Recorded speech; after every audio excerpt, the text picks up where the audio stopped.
Good morning. Hi, this is Dr. Jacques Despetri from Soho MD. I'm here with the Bullpen at the Golden Gate Yacht Club, and we're here today to start off this event talking with Michelle Colucci from Digital DX. Michelle? Thank you. So why don't you tell us a little bit about yourself and how you started your fund? All right. So Digital DX is an investor in early stage AI and data-enabled diagnostics. We're in Silicon Valley. We are actually on raising our second fund now. We started the fund in about 2018. It was originally a strategy that my former mentor executed, Ted Driscoll.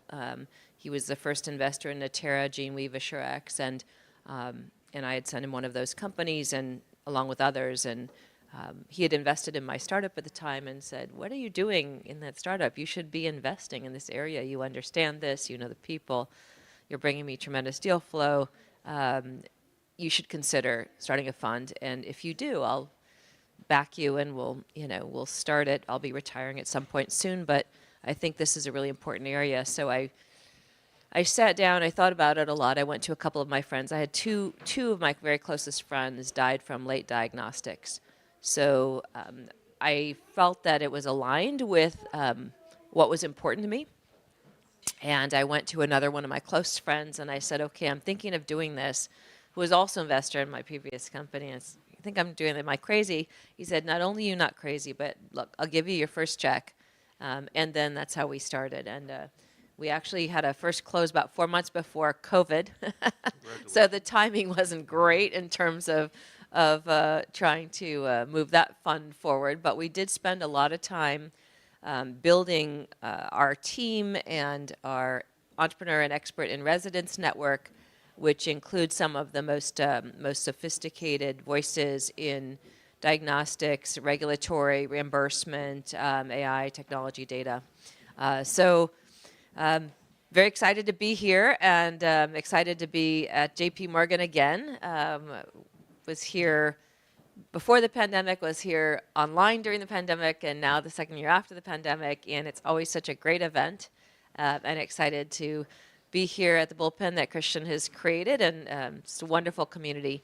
Our focus is really trying to identify opportunities all over the world. We are based in Silicon Valley, in Menlo Park, but we like and we believe that great ideas come from everywhere, and they all need to be supported, and we have a very specific deep bench to support AI diagnostic-based companies. So that's a little bit about the background of our fund. Yeah, that's a great background. What have you found that what are the key factors that you look for in the companies you invest in now? So our focus is really on earlier, less invasive, more accurate, and more accessible diagnostics. Most of them are super powered by technology in some way. That could be in the data aggregation piece. That could be in the application of signal through machine learning, random forest. That could be in predictive or different kinds of analytical processes. That could be in chemistry to tease out signals. So we really invest at the intersection of technology, biology, chemistry. We would like to see that you have a data set that's a decent size with results of sensitivity and specificity in the 90th percentile. We believe that if it's not that accurate, doctors won't change the way they currently test people. So in order to change behavior, which is what we have to do in a lot of these cases, the test has to just be a clear outlier. We have to look at it, and in our diligence process, we determine whether we think that those results are scalable or not. That's a big part, because you see so many papers being published on PubMed and all over the place, and these amazing results, but about 90-something% of them are not easily replicated in larger data sets. So that's an important piece for us as well. Awesome. And what are you excited about this coming year in terms of the companies that you've invested in already? Yeah. The use of technology is expanding in ways that we did not previously, or most people did not previously imagine. It could. I think this vertical, the diagnostic vertical, is taking off, whereas before it was, you took 20 years to get data, to get the samples. Here, you in a matter of minutes, you can put something through an algorithm, and you can sample billions of data points to get what insights that you wouldn't have otherwise been able to get. You also have CRISPR technology that has changed the way in which we think about being able to do things. You have just obviously generative AI. My partner, David Kirk, was chief scientist architect at NVIDIA, so really created all that IP underlying generative AI, which is hugely impactful, and you're only limited really by your imagination in terms of what you can do with a lot of that. The digital health solutions had a hard time initially finding markets, but now we're finding the end-to-end solutions are really needed in the hospitals, in the communities. Our focus on non-invasive is really because we want to be able to have people test in the home. So you can spit in a test tube, pee in a cup, send it in, and get results. It's really important. A lot of people don't have access to healthcare systems, and they're in locations which are remote. So the whole telehealth, obviously, area is exciting. I think immunochemistry is really interesting. We think RNA proteomics has really started to move the needle in a lot of ways and has been a really good subject for technology and AI. So I'm excited about all those things. I'm also really excited about the diversity amongst founders, cultural, gender diversity, all that. I think we really are finding the great ideas are coming from a lot of areas. And women's health is another very important area that has been really ignored for so long. You know, if you look at all the research that's been done, it's been done in male mice. That's interesting. Yeah, so those are areas I think we're excited about seeing change. You mentioned that there were two friends who had suffered before. What do you think the solutions that you're finding now, how would it have impacted them back then? And how do you hope that it will impact patients in the future? So one of my friends had she found out stage 4 liver cancer before she identified it, because a lot of these illnesses are asymptomatic or pre-symptomatic, or simply the doctor gets it wrong. The other friend had breast cancer twice and got leukemia from the treatment. She should have never had a recurrence. And she should have had an earlier identification because she did the test, mammogram, and it showed that she didn't have breast cancer. Well, there's a lot of other tests we're involved with that can actually show, because mammograms are only, 40% of the people they don't work for, women with dense breast, and they're only accurate 70-something% of the time. So there has to be better solutions that we create for these different disease types. And I think that now there's a lot of other opportunities and protocols that exist that would have prevented A, the late diagnostic, and B, the inaccurate one. Wow. And do you see these as moonshots, like these are things far in the future, or do you think these are tangible things that we'll see in the near future with what your teams are working on? Yeah, so the companies that we invest in are we don't invest in companies that are moonshots. That's not our MO. Our MO is you have a sample size that's a certain size, and you have sensitivity, specificity in a certain area. And so we really are looking very scientifically at not only does this work and can it scale, but what's the path to revenue generation? That's been a big theme amongst venture funds this year and last year is how close to revenue is it? Is it 6 months away? Is it 3 years away? People aren't touching the 3 years away, but the 6 months they're jumping on. So in one of my companies, we have a saliva test for breast cancer, which was still 2-3 years away.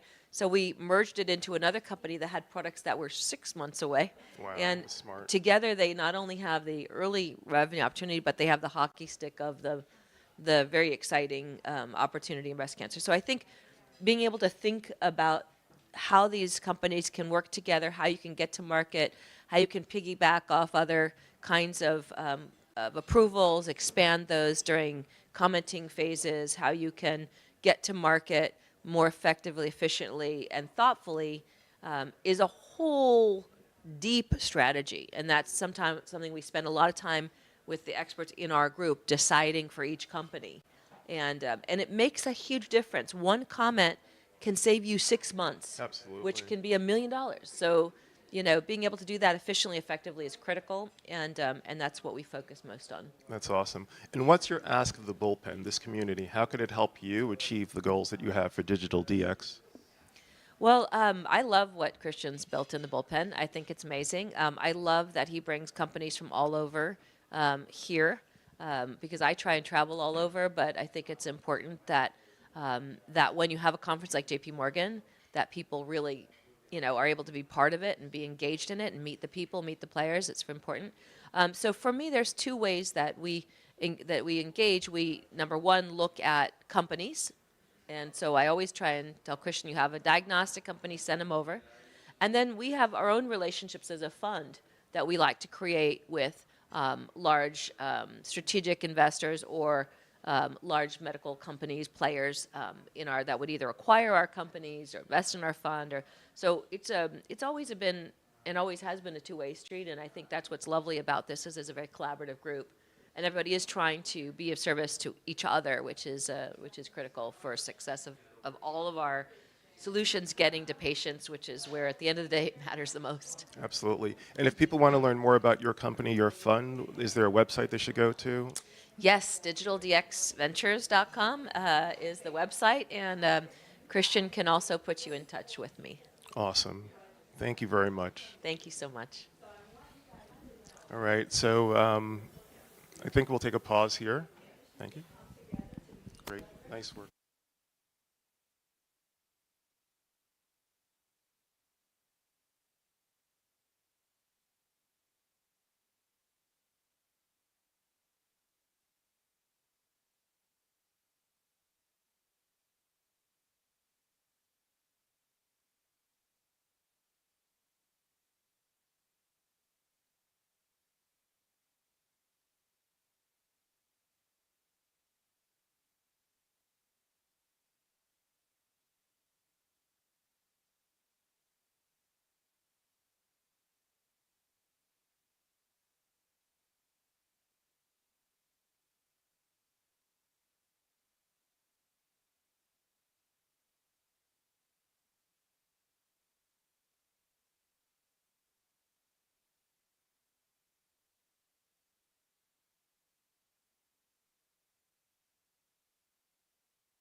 Hi, this is Jacques. We're back here with the Bullpen at the Golden Gate Yacht Club, here with Ronak Savla from Catalent. Ronak, you want to introduce yourself?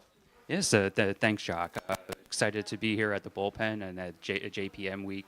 Already feel the excitement. A lot of great news today morning, yesterday. So, yeah, and I'm Ronak Savla. I am Director of Strategic Ventures at Catalent. And the Strategic Ventures is sort of our play on the corporate VC space. Nice. So we're focused on strategic partnerships as well as investments in the tools and technology space. Wow, that's pretty awesome. How did you get into this space? How did your career start? Yeah, so I went to pharmacy school at Rutgers, so I did my PharmD, and there's a joint program to do your PharmD PhD, and I love the intersection of science and medicine, so really taking what you do in the lab and understanding the clinical implications, but also vice versa, of understanding what the patient treatment continuum is and what you need to develop.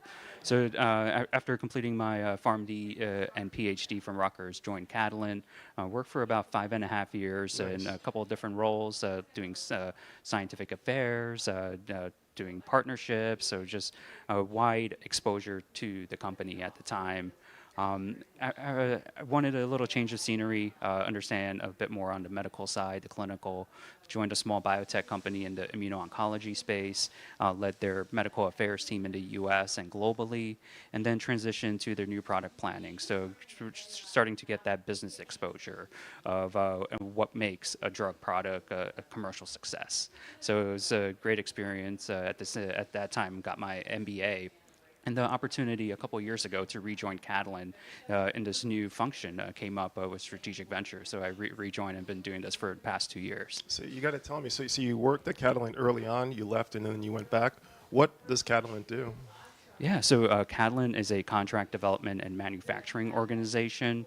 We have nearly 50 sites with close to 17,000 employees across the globe. But we understand that a lot of the innovation, a lot of the customers that we support are the early stage innovators, such as the ones here in the Bullpen. And we can't keep going with the same business model we do for the big pharma.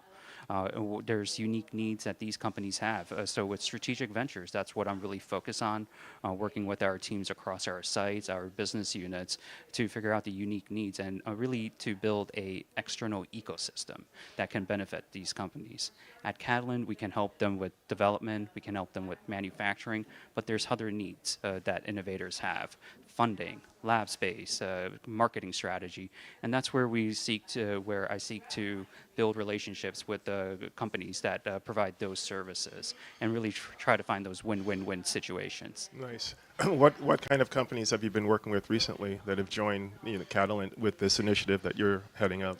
Yeah, so we work with some of the biggest life science VC investors. We work with some of the biggest biotech incubators, and the companies that they support and we work with just range. Companies developing small molecules with very innovative genetic targeting, RNA targeting small molecules, protein degraders. It's quite exciting for us. Two companies developing biologics, bispecifics, and then of course the cell therapy and gene therapy companies are very interesting as well. Wow. And of these companies, what do you think are the key factors that they share that make them successful in this space? Yeah, at the early stage, great science. You have to have sort of the biological rationale and as well as the therapeutic rationale. So you need that great science, but a great science is nothing without a great team. You need the passionate leaders. You need folks who know what the appropriate and rational steps are to advance a drug molecule, and folks that are willing to take the risk, and that's really the sort of the definition of entrepreneurship, right? Totally, absolutely. In the past year, what do you think? What stands out to you as maybe one or two, successes that your companies have had that you're really excited about? Yeah, so we have supported a couple of big drug launches, and one of them is for a gene therapy company. And really helps with the young patients, young boys, really gain the ability to walk and really good control of their muscles. Wow. So it's a really a life-changing treatment where you know just watching the videos of these young children recovering. You know, it really brings tears to your eyes. That's amazing. And then in this coming year, what are you most excited about in terms of what's going on at the group? Yeah, 2023 was a tough year for biotech. But there's the changing headwinds. There's some tailwinds that we're really excited for to see the first CRISPR therapy getting approved, and really those advanced therapeutic modalities, the advances happening even in small molecules with the new targets, antibody drug conjugates. Right, that's a lot of deals going on. So there's a lot of things that I'm excited about. It's hard to point out one or two. No, totally. And in terms of the Bullpen and the Bullpen community, what is it that we can do to help support your initiatives and your goals? Yeah, no, the bullpen community is amazing. I've attended a couple of the bullpen sessions. Love the community, everyone willing to help out each other, and I think just to continue doing that, and that's what we look for at Catalan. Is what are those communities? Drug development is hard, it's long, it's risky, but there's things that we can do to help support each other. And in addition to that, I think we need to bring the public along and do education. There's some bad press that happens about pharma and in the mass media, and I think we can do a better job as a industry to educate our friends and neighbors of what we do and why we do take certain risks. Absolutely. And if people want to learn more about Catalent and these initiatives and what you're up to, where should they go? Yeah, so you can go to Catalan.com to learn about what we do as a CDMO. But I'm always happy to hop on a phone call or meet up for a coffee with anyone who's interested. Awesome. Well, really nice talking with you. All right, All right. thank you. Thanks.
Hi, Dr. Jacques Petrie here at the Bullpen.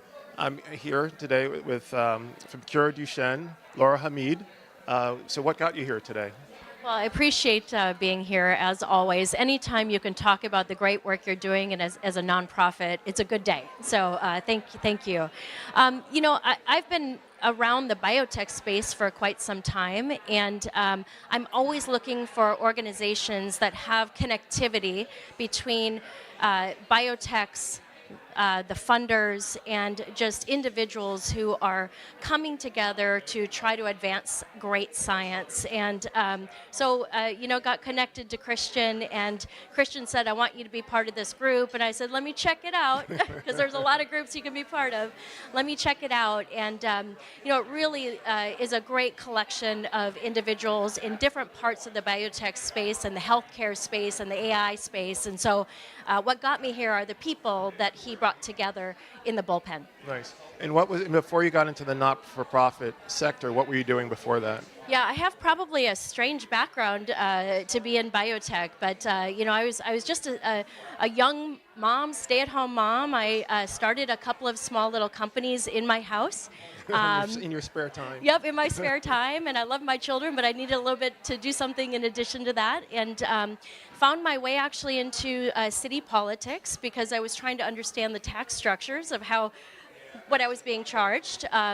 And then from there, I found my way into state politics. So I was in the Minnesota legislature for over a decade. Nice. And then found my way out of state politics, and I always say with my brain still intact, so that's a good thing. Yes. Ended up running for the Board of Regents, and the Board of Regents at the University of Minnesota system is an elected position. Okay. It's elected by a joint convention of the House and the Senate. So I served on the Board of Regents for a 6-year term, and in that process was chair of the audit committee and then participated in the revision of our human research subjects system at the university. And so I got really connected into clinical trials and how we are best serving patients and how we as a university needed to do better. And in that process, I got into biotech and was part of two small for-profit biotech companies, which led me into the nonprofit space. So one of my companies was acquired by a larger biotech. Okay. And they came to me and they said, we see a gap in the market. And the gap in the market is that these gene therapies are so expensive that small patient population diseases just really don't have access to moving forward those programs because they're not commercial. So there is a gap because there's great science, but there's not a business model to support moving that science forward. So we effectively created a nonprofit biotech to support advancing gene therapies for ultra-rare diseases where there might be less than 300 children in the world. Wow. So that's kind of what brought me into nonprofit space. And then from there, I just joined Cure Duchenne about 6 months ago. And one of the things that brought me to Cure Duchenne was the business mindset in a nonprofit and the venture side. They have a venture philanthropy arm of the organization, which is it's doing great things to advance the science for Duchenne muscular dystrophy. Absolutely. And what are you excited about in 24? Well, pretty much everything. So, Yeah. Being new to Cure Duchenne, we have a lot of opportunities. We have deployed $26 million of funding for companies that are developing research and technology in the Duchenne muscular dystrophy space. Okay. That $26 million has led to over $3 billion of follow-on Wow. funding. Wow. That follow-on funding comes when a company is de-risked to a point where venture, private equity, pharma, biotech say, okay, now we can invest in it. So we have done a great job of leading the technology advancement in the Duchenne space, and our goal is really to supercharge that in 2024 because we look at the landscape for Duchenne muscular dystrophy, and there's some great science in exon skipping, in gene therapy, gene editing, in other technology tools, AI, but there's gaps. And until everyone with Duchenne has a treatment, we won't stop. Wow, that's amazing. And what can the Bullpen community do for you? Well, we are, I'm here at the Bullpen just really to connect with people. Anytime as a nonprofit you can expand awareness of what you do and how you do it. Again, we have a venture philanthropy arm, so we're always looking for great opportunities, with technology opportunities, but we're also looking for great partnerships with other organizations that potentially are in the nonprofit space or in the for-profit space that we could work with to advance the disease indication that we're laser focused on. And so also just meeting people. Anytime you meet people, awareness is increased. Absolutely. And, we're looking for access also to donor advised funds and others who have a philanthropic interest while advancing science. And so donor advised funds are a great opportunity, family foundations, again, any other individuals who might have an interest in great science, but also doing good at the same time. Do well by doing good. That's amazing. So if you want to learn more about Laura Hamid or Kira Duchenne, you can go to bullpen.ventures and find out more. Thank you.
just throw it off. Yeah, we can talk about that if you want. I just find that interesting in terms of how innovation is not guided by evidence, but innovation is guided by momentum. Yeah, well, politics, where they're people, they're politics. You know?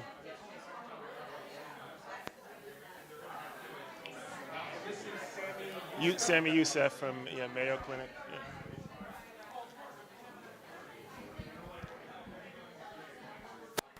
So have you done this before? Yeah, a couple, 5 minutes ago. Oh, no, like previous years. Yeah. This is the first.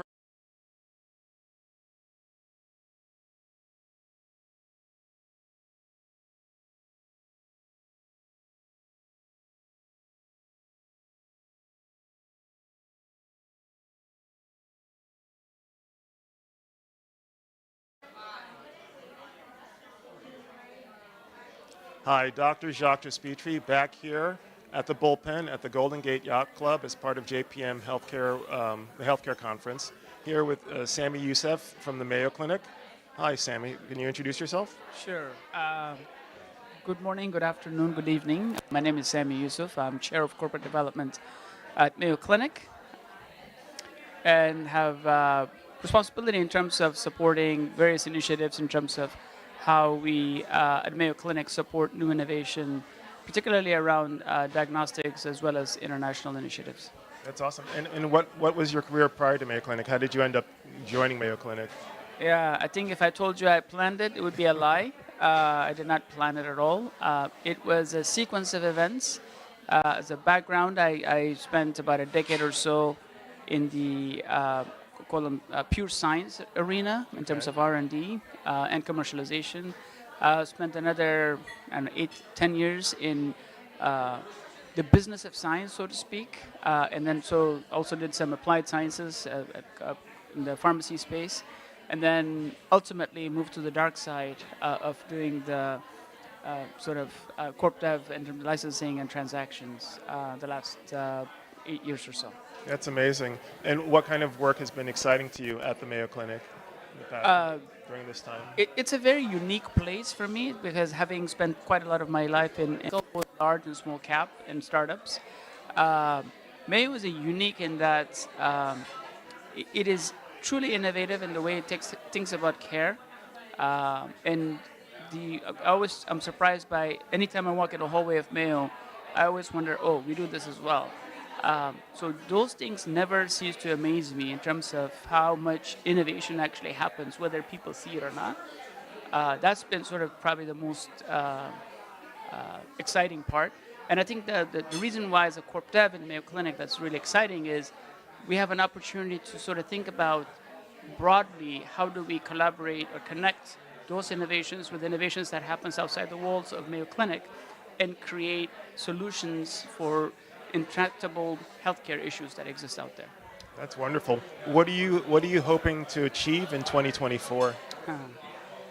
A lot. I think two key areas, at least from our charge point of view, is continue to look at diagnostics and areas in diagnostics, innovations that are happening in diagnostics, and then obviously also look at other innovations that could benefit from either know-how, partnership, or collaboration, or other relationships within the Mayo entity that allows us to propel innovations that happen outside of Mayo Clinic by collaborating with Mayo scientists and physicians. That's awesome. And in terms of the Bullpen, what can the Bullpen community do to help support your goals, your initiatives? Yeah, I think there are two things. I think one of the questions that we're just talking right before here is not less about what they can help us do. The question is, how can we help the community in terms of accelerate great ideas that actually exist out there? And then how can we think about collaborating or creating collaboration structures that allow us to sort of holistically advance solutions that really matter? So yes, there are things that we're interested in, areas that we have a priority, but we shouldn't be limited by that. We should also look at opportunities that we may not have been thought about and say, how do they fit, and are there unique contributions that we can make to those parties, to those innovators, to those founders, in terms of how they advance their innovation. That's awesome. If you want to learn more about Sammy Youssef and his work at the Mayo Clinic, you can go to bullpen.ventures and find out more.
Spetri here with Dr. Jacques Spetri here with the Bullpen, and we're back here at the Golden Gate Yacht Club. We're here with Dr. Kirk Taylor with AAWI. Welcome, Dr. Taylor. Could you tell us a bit about what that is and what you've been up to? Absolutely. So AAWI actually stands for the Augustus A. White Institute for Healthcare Equity, and I'm one of the founding members of it. And basically, it's looking at bringing healthcare equity, bringing healthcare resources to people in the Boston area, the greater Boston area, who don't have access. And it's amazing because in Boston, you know, you're tripping over some of the best hospitals and care in the world, but yet not everybody has the same access to them. So if you're in one of the more public hospitals, you may not get it. And if you're one of the private hospitals, maybe you get too much, or it just is enough as you need. So we try to balance that out through government practices, academic, medical, as well as social interactions. Wonderful. And before AAWI, what got you to that point in your career? Oh, absolutely. Good question. I've been in pharmaceutical medicine, as I call it, for 27 years. I'm a neurologist by training. I've been in multiple companies. And most recently, I was CMO and then now advisor for Brainstorm Cell Therapeutics, which works on ALS using autologous stem cell therapy. Certainly, we're doing another study. They're doing another study to obtain more data to complete the filing. That's amazing. What are you excited about in 2024 as far as these two organizations? I think 2024 is the rebirth of the biotech sector, I think, and maybe that may be a bit extreme, but as you know, the funding has been kind of tight. And I see there's a lot of great investment and interest going on. And for ALS, my goodness, we don't have a cure. We have some good therapies that are making a difference, but we certainly need more. And I know for my Brainstorm Cell Therapeutics and other companies like that, having any kind of investment or interest or support, what advocacy would be very helpful, mostly, of course, to the patients, the people living with ALS. That's wonderful. And as far as the Bullpen and the Bullpen community, what can we do to help support your efforts and your initiatives? I think it's get the word out that the healthcare issues or healthcare access is not solved. That we still, even in 2024, with all the money, with all the doctors and great research and science that's coming out every day, not everyone has access to it. And if we can just get people aware of that, maybe we can get it across the finish line to those really in need. That's wonderful. If you want to learn more about Dr. Kirk Taylor, his efforts, his initiatives, you can go to bullpen.ventures and you'll find him there. Thank you. Great. Thank you.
been for one simple safety item, this could have been a family tragedy.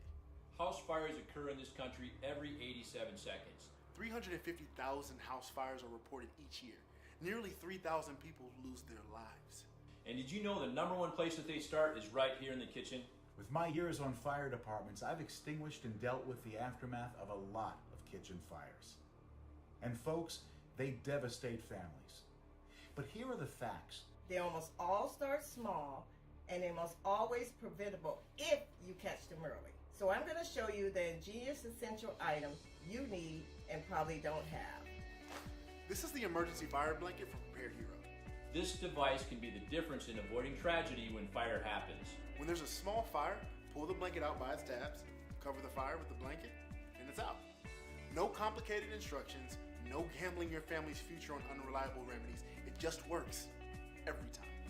These are effective against all kinds of fires. Grease, cooking oil, electrical, and other common types of fires as well.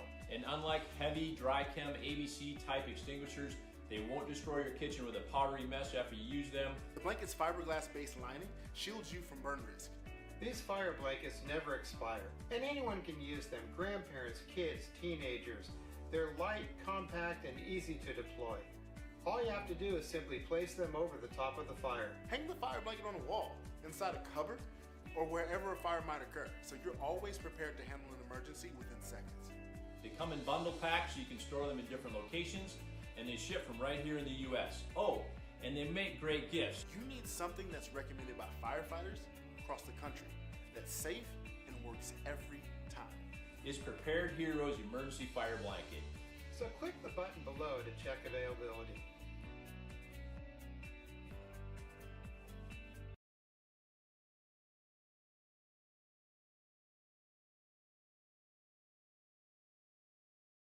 Call your doorbell camera company and cancel the subscription. This brand new subscription-free mini Wi-Fi camera provides more security features than traditional doorbell systems without ever having to pay for expensive installation or monthly fees, making typical doorbell cameras totally outdated. It's called Spy Focus and was created by former employees of a doorbell company based in Santa Monica, California. Their innovation completely revolutionized the home security industry, already providing huge savings to delighted homeowners, totaling thousands of dollars. So major doorbell camera companies are doing their best to resist the change. After years of working as technicians for a doorbell camera company in Santa Monica, Evan and Justin learned that homeowners needed an advanced yet affordable, subscription-free surveillance solution. They realized that traditional doorbell cameras were outdated and too expensive. That's when Evan and Justin decided to take action. Blessed with years of technical experience and an honest desire to give back to the community, they developed a unique plug-and-play mini Wi-Fi camera that provides superior security and convenience.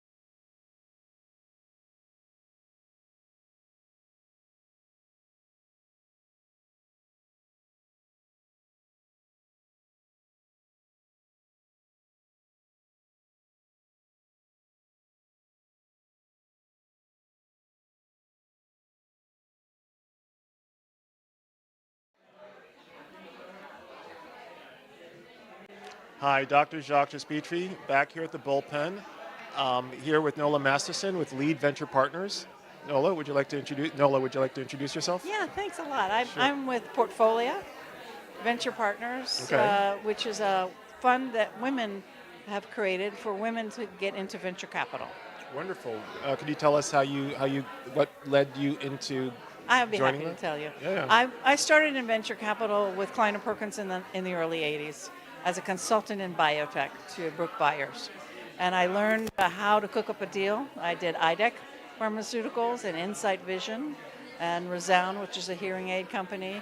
And I learned how to pick teams and learned from the best in that era, which was Kleiner, how to keep a deal stealth for a while and syndicate around it and have something in the leading sciences then come out later, and everybody was like, oh, we want to do that. Wow.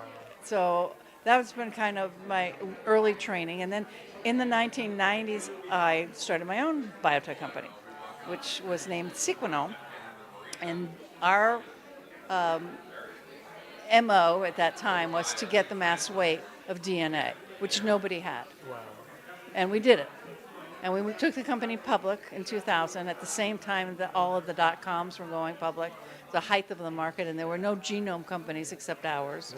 So it priced at 26 and closed the first day at 79. Wow. It ran to 191 until Tony Blair and Bill Clinton said, well, we're not sure we can patent genes, and then it crashed. Oh. But that was the Matterhorn of that year anyway for tech companies. You know, they were soaring and then coming down. And weathering that storm, I joined the firm of TVM Capital, who had backed me, and they had a German office and a Boston office, and I opened their San Francisco office for them and raised their fifth fund with them and invested in scientific tools. And they invested in a lot of diagnostics and therapeutics, especially in Germany. They were taking folks out of Roche and creating new pharmaceutical companies, which have, take a longer time, but have worked out very well. And in 2018, Trish Costello, I don't know if you know who she is, but she started the Kauffman Fellows Program for best practices in venture capital. Mr. Kauffman gave her some money and said, do something good with it. So for 15 or 20 cohorts, she would put men and women together for 4 months, and their fellowship was sponsored by their venture firm, and they learned best practices, and they would go back. And what she said to me was women would go back, and they were now seasoned Kauffman Fellows. They wouldn't make partner, and they didn't change the direction in which the funds would invest in. They weren't investing in women. No way. Yeah.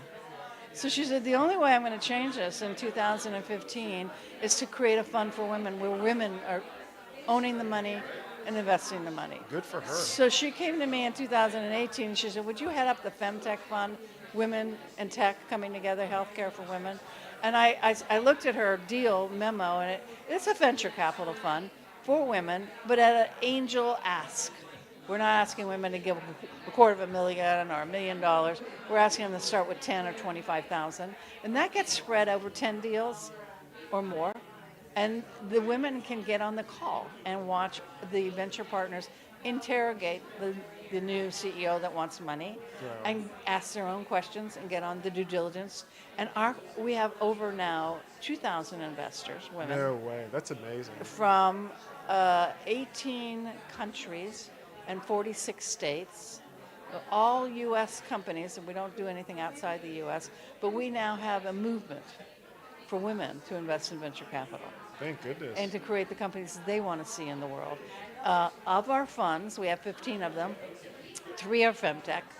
2 are active aging and longevity for women, especially. And what do women need to know if their spouse dies, and how do they cope with dementia and that kind of thing. And then we have 3 funds called Rising America, which are Black, Latinx, LGBTQ women. Nice. And those funds are up 50% because they went into a totally untapped area that no one other venture capitalist was looking at, and they've been doing great. And we have another fund for food and ag tech, and green and sustainability, climate. So we're going after all of these different investment theses because we want women to have a choice of what they want to invest in. So we also have a way, we work with 2 brokers. If women want to invest and they don't want to put their new money in, they can use their IRA or their 401k money, and it can be directed to one of our funds. That's amazing. So you're creating all this opportunity for them. Yeah. Yeah, that they normally wouldn't have. Yeah. Of all the things that you're doing, what are the things that stand out to you the most as far as what excites you for 2024? From 2024? Yeah. Well, we're raising 3 new funds. We're raising another Rising America fund, raising a 3rd Femtech fund, and what I'm really hopeful for is that the market will open up in the second half of this year when the interest rates start to go down, and we can take some of these companies public, because some of them are quite ripe and ready, like Maven Pharmaceuticals and Everly Health. Yeah. They're ready. The unicorns are ready, and we'd like to get some money back to our investors. But in the meantime, they're just building on their strengths And Maven is doing a great job taking care of women. And women need that. Women need that, and they deserve it. Absolutely. And they deserve to be invited into venture capital, so that they can have the fun of birthing these baby companies and then helping them grow. It's a natural for women. It's natural, and the returns are there. And the returns are there. So they fit the business mandates. Exactly. What can the Bullpen and the Bullpen community do to help with your initiatives and your goals? We would love the Bullpen to take care of some of the companies as they grow and mature, if you can add value. We love to deal flow. If it's in our space, we'd love to see that. It takes a village. Absolutely. To do any company, and we look for everything that we can in terms of syndicating more venture capitalists with us. No venture capital firm alone can do everything. They need to syndicate. So I understand the landscape. I understand what we need to do, and we're just young and happy to be doing it. Absolutely. And what I'm really happy to see is other funds that are dedicated toward women and health, like Avestria and Steel Sky and RH Capital. There are other funds now coming to be like us. But we were the first to actually say we're going to put a stake in the ground for women's health, and it's working. That's wonderful. And is there anything else you want to say before we end? I just really, and we will take men's money. We'll take anybody's money. Exactly. But if you want to get on a ship that's sailing, into the seas that have never been charted before, come into Portfolio. Absolutely, wonderful. So if you want to learn more about Nola Masterson and Portfolio, you can go to bullpen.ventures, and the links are there. Thank you.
Hi, Dr. Jacques Despitra here at the Bullpen, back at the Golden Gate Yacht Club. I'm here with Lisa Diamond and Michael Tippy from Alignment Partners, or Alignment Ventures, thank you. So could you tell me about, what brought you here today and your background? Sure. So Alignment Ventures is a seed stage, an early stage life science venture fund. We invest in companies typically out of the university, out of technology. So we'll put $300,000 to $500,000 in at the university stage to de-risk the technology, and then if they pass those hurdles, we'll go invest $3 to $5 million in a seed round, and we invest in the Series A level too. But we don't typically go further than that. And Lisa Diamond is one of our diagnostic experts. She is a venture partner in the firm. I have invested in a company that Lisa's run, and I'm honored to be. And oh yes, and 2/3 of our portfolio companies at present are run by women, Wow, that's and awesome. that's an unusual statistic in the business. It's really awesome. I Lisa. just add that we focus on very early stage companies, pre-seed and seed investments. We like to get in on the ground floor with groundbreaking new technologies and that really are going to drive healthcare forward. And so, for example, I've done substantial work with nanotechnology and biosensors for doing detection of infectious disease in 30 seconds or less. Wow. And again, we're looking at a lot of new technologies as well for therapeutics and vaccines.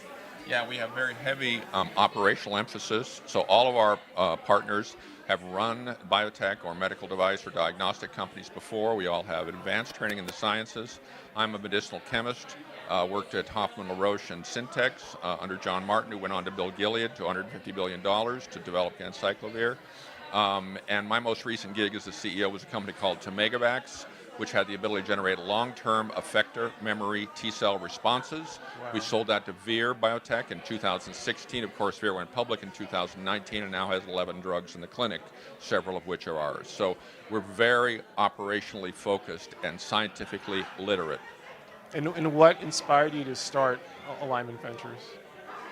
Well, I've been in the business several times before. So, once you've had an exit and in a company, running a company, and you sit around for a year and travel the world, you think, what's next? I want to get back in the game. Well, how do you get back in the game? You invest. Absolutely. And for Lisa, what got you to, what inspired you to do the work that you're doing? It's, let's see, I was working with computational genomics at Stanford about 20 years ago, and when the first outbreaks of avian flu were happening in Asia, we decided that we needed to work on detecting pandemic pathogens rapidly and accurately and cheaply. Yeah. And so basically for the last 20 years I've been working on that problem from one approach or another. Wow, that's a big problem to solve. Yeah. And what excites both of you about 2024? What are you hoping to accomplish this coming year? Well, we're hoping to support our portfolio companies. This last year has been one of the worst in my experience. I mean, I've lived through several downturns before, but this is bad. So, doing triage on portfolio, trying to help our CEOs get through this mess, and invest in new exciting companies. Technology doesn't stop. There's all kinds of great things coming out of universities. Academic founders need the help. They haven't been through this before. We have. So there's no shortage of things to do.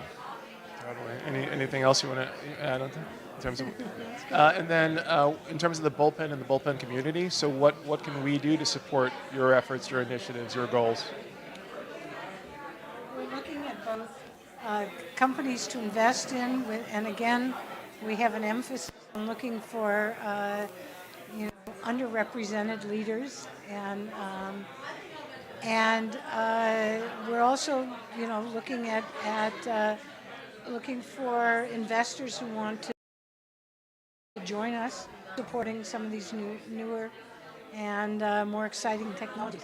That's wonderful. And if you want to learn more about the work that Michael and Lisa are doing, you can go to bullpen.ventures, and their links and bios are there.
Dr. Jacques Petrie, here again with the Bullpen at the Golden Gate Yacht Club, here with Deborah Hemingway from McFora. Deborah, you want to introduce yourself? Yeah, sure. My name is Deborah Hemingway, and I'm a research scientist by training, turned entrepreneur, and now venture capitalist. Very cool. Could you tell us what got you to this point? Yeah, sure. So my background, as I mentioned, is in the sciences. I have an academic background, but also have been involved in entrepreneurship in some form for over 20 years now. I've done 53 companies, either as a founder, funder, and/or advisor. So I've seen a lot of success, but also a lot of failures. And I treat all those as learning experiences to have really honed my investment strategy and take lessons from all of them and apply them to the ones moving forward. That's awesome. And then what would you think are the key factors that help the company succeed over all those deals over the years and work? Yeah, so I'm particularly interested in medical devices. So we do med tech investing.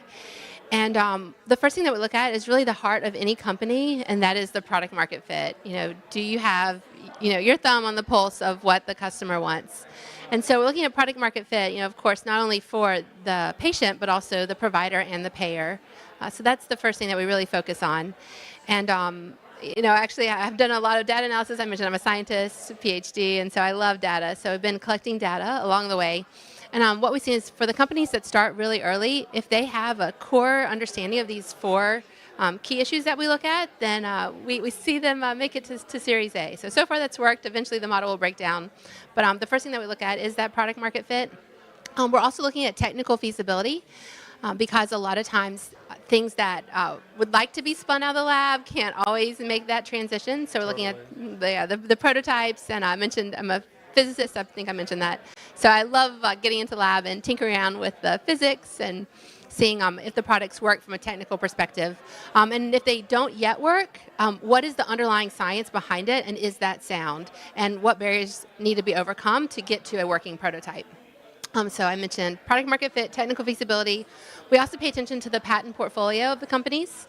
Not only their current patents, but what does the patent landscape look like? And is the company able to grow? And what's their offensive strategy? And not offensive in that we don't expect early stages to go after other patents, but how can you expand your patent portfolio, either by your own developmental work or by licensing or partnering with other startups?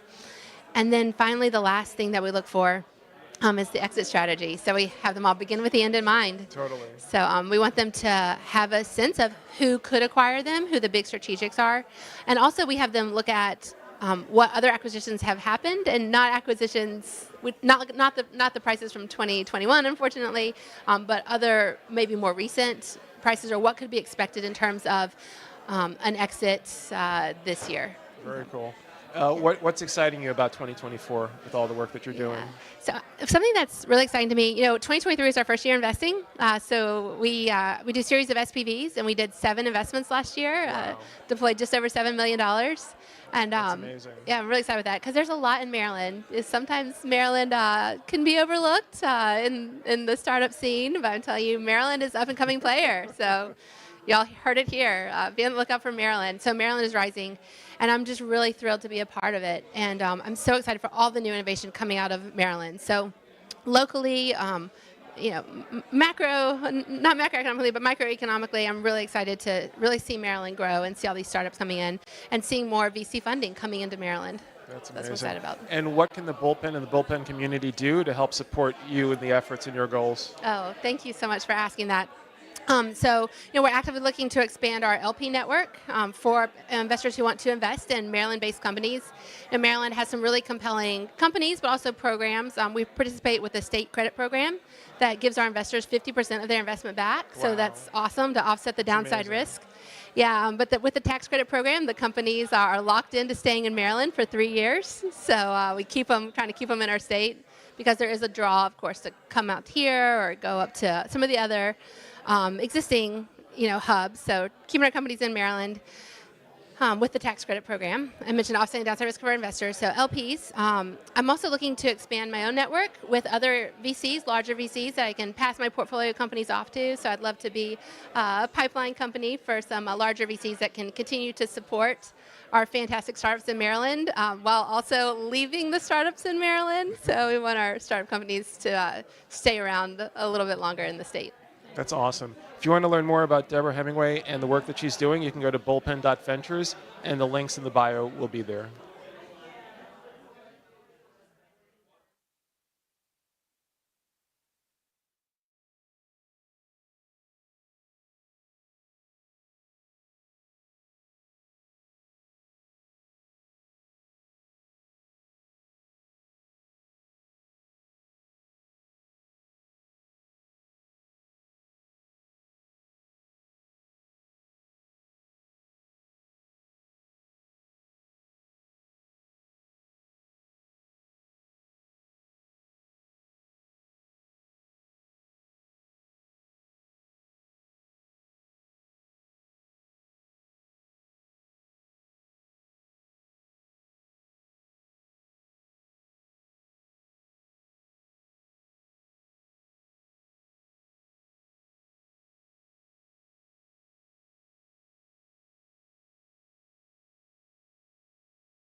Hi, Dr. Jacques Jaspetri, back here at the Bullpen at the Golden Gate Yacht Club.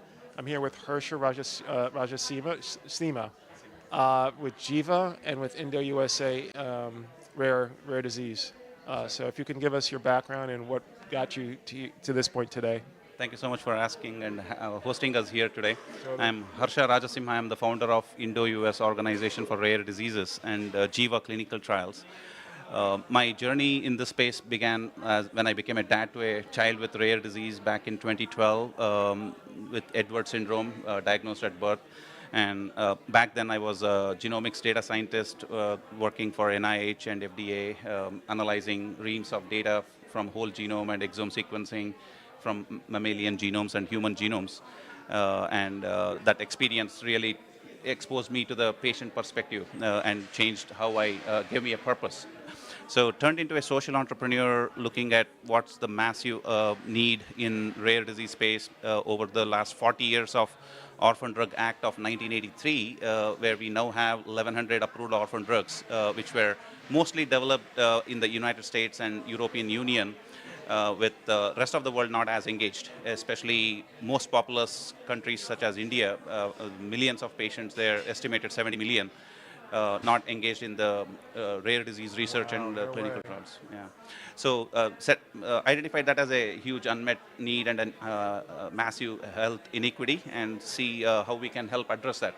And the two parts of that I identified as critical in filling this. One is building cross-border cooperation and engagement in this highly regulated market, which is really driven by the patient communities and non-profit patient organizations fighting for their children with rare severe diseases. And so connecting patient groups with industry, investing and developing orphan products, both in US with those in India. And also because it's regulated, we need legislators and policymakers involved. As we have seen, when that happens, significant developments can occur, as it did for rare diseases with the 1983 Act, which has now resulted in 1,100 therapies, but that's still less than 5% of rare diseases have any approved treatment. So 95% diseases remain without any approved treatments as of now. And but it's phenomenal what we have accomplished in 40 years in the US with the orphan drugs development. What we need moving forward, in my opinion, having been listening to all the various perspectives over the last 10 plus years, is going beyond US and Europe and engaging the rest of the world. Patients are everywhere. India, for example, is the largest population in the world now, surpassing China. Wow. And it doesn't make sense that we don't have patient registries in India, no natural history studies in India, or studies involving Indian population. And also clinical trials that are conducted by biopharmaceutical sponsors don't have any sites in India, most of the time, right? Like 99% of the time. That's hard to believe, yeah, given the size of the population and Absolutely. the opportunity there. Absolutely. And when you look at diseases like sickle cell disease, which is rare in United States, it's really common in Africa, Middle East, and India. There's literally millions of patients with sickle cell. Wow. And the Prime Minister of India, for example, has set a eradicate sickle cell mission for 2047. Wow. And we have several approved treatments from Global Blood Therapeutics in US, which got acquired by Pfizer, which really offers the potential to make it available to all patients who need it globally, with companies like Pfizer that have that scale. But the innovation really began as a startup called Global Blood Therapeutics several years ago. And that's where we need to engage the small biotech, nimble, innovative biotechs at the very early stage, get them connected to patient groups in not just US, but also across the world. And that's the mission of our nonprofit Indo-US Organization for Rare Disease. That's just one example of sickle cell, but we are doing that for 49 member organizations that are members of the nonprofit. So there are 49 companies that are part of this 49 organization? nonprofit organizations representing over 500 unique rare diseases are members of our organization. About 6 corporate alliance members that are involved in orphan drug development, and we are looking to scale both of them, as there's probably 800 members in the Global Genes Foundation Alliance, for example, or NORD has about 250, 300 member organizations, and we are collaborating with both of these existing wonderful organizations that have done phenomenal work in the US, and we are collaborating to fill that gap by bridging the Indian subcontinent also into this mix by creating that network. Yeah. So the other part of the problem that we identified is technology innovation, how AI, ML, and digital tech can help bridge this geographic divide, right? Like when we are talking about clinical research, whether it's regulatory studies like academic investigator-initiated studies or patient registries, you need software platforms that are built for remote patient engagement, through televisits, data capture, patient engagement through text messaging, email, audio, video. All of that is necessary, especially in rare disease. That problem is severe because these families are already burdened with having a child half of the time, and the other half it's adult onset rare diseases. They already are burdened by the disease. Now, traveling every single time in person means they have to take time off. It's asking a lot from these patients, especially when it's not necessary. It's a big caregiver burden that they're dealing with. 100%. And they may have to take time off their paid work, and that many times these are single moms because of their child. The dad may have just moved on or not been supportive in many cases, and in some cases dads have taken the lead, which is a relatively rare occurrence. And so we need to really bring technology in a way that makes it easy for families to participate and collaborate, because they are critical and they are the ones bending the needle in rare disease in terms of pushing everyone, all stakeholders, right? It takes a village to get one treatment. And we have seen rock stars like John Crawley at Amicus Therapeutics, for example, a dad with a child with Pompe disease, a very severe rare disease, built a biotech, built therapies, enzyme replacement therapies for many lysosomal storage diseases, including for Pompe. So there's very inspiring work by many parents, and that inspired me as well. So we are trying to fill whatever gaps we can from our unique perspective, both with education awareness, but also with the technology platform for clinical research. That's amazing. So your platform decreases the administrative friction for families in terms of trying to manage the whole process? It's entirely built by first listening to literally thousands of patients, families, and researchers on what are the real current barriers.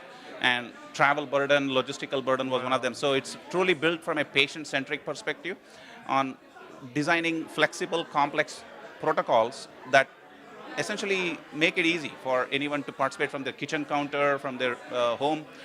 And it's a journey, but we have already demonstrated that it's working in Duchenne muscular dystrophy with one of the nonprofits, with combined brain, which is various brain-related disorders. And a CAR-T therapy has been developed indigenously in India for the very first time that ran on our platform. Also, super excited and thrilled about the potential because this is an enterprise that has been around for 100 years. Clinical trials have been happening for a long time. And to change something that's so well established with its all inefficiencies and complexities, breaking that barrier and changing behavior, as you understand very well, is been the challenge. So the competition for us is really the status quo of thinking like, oh, we have been doing this the same way for many years.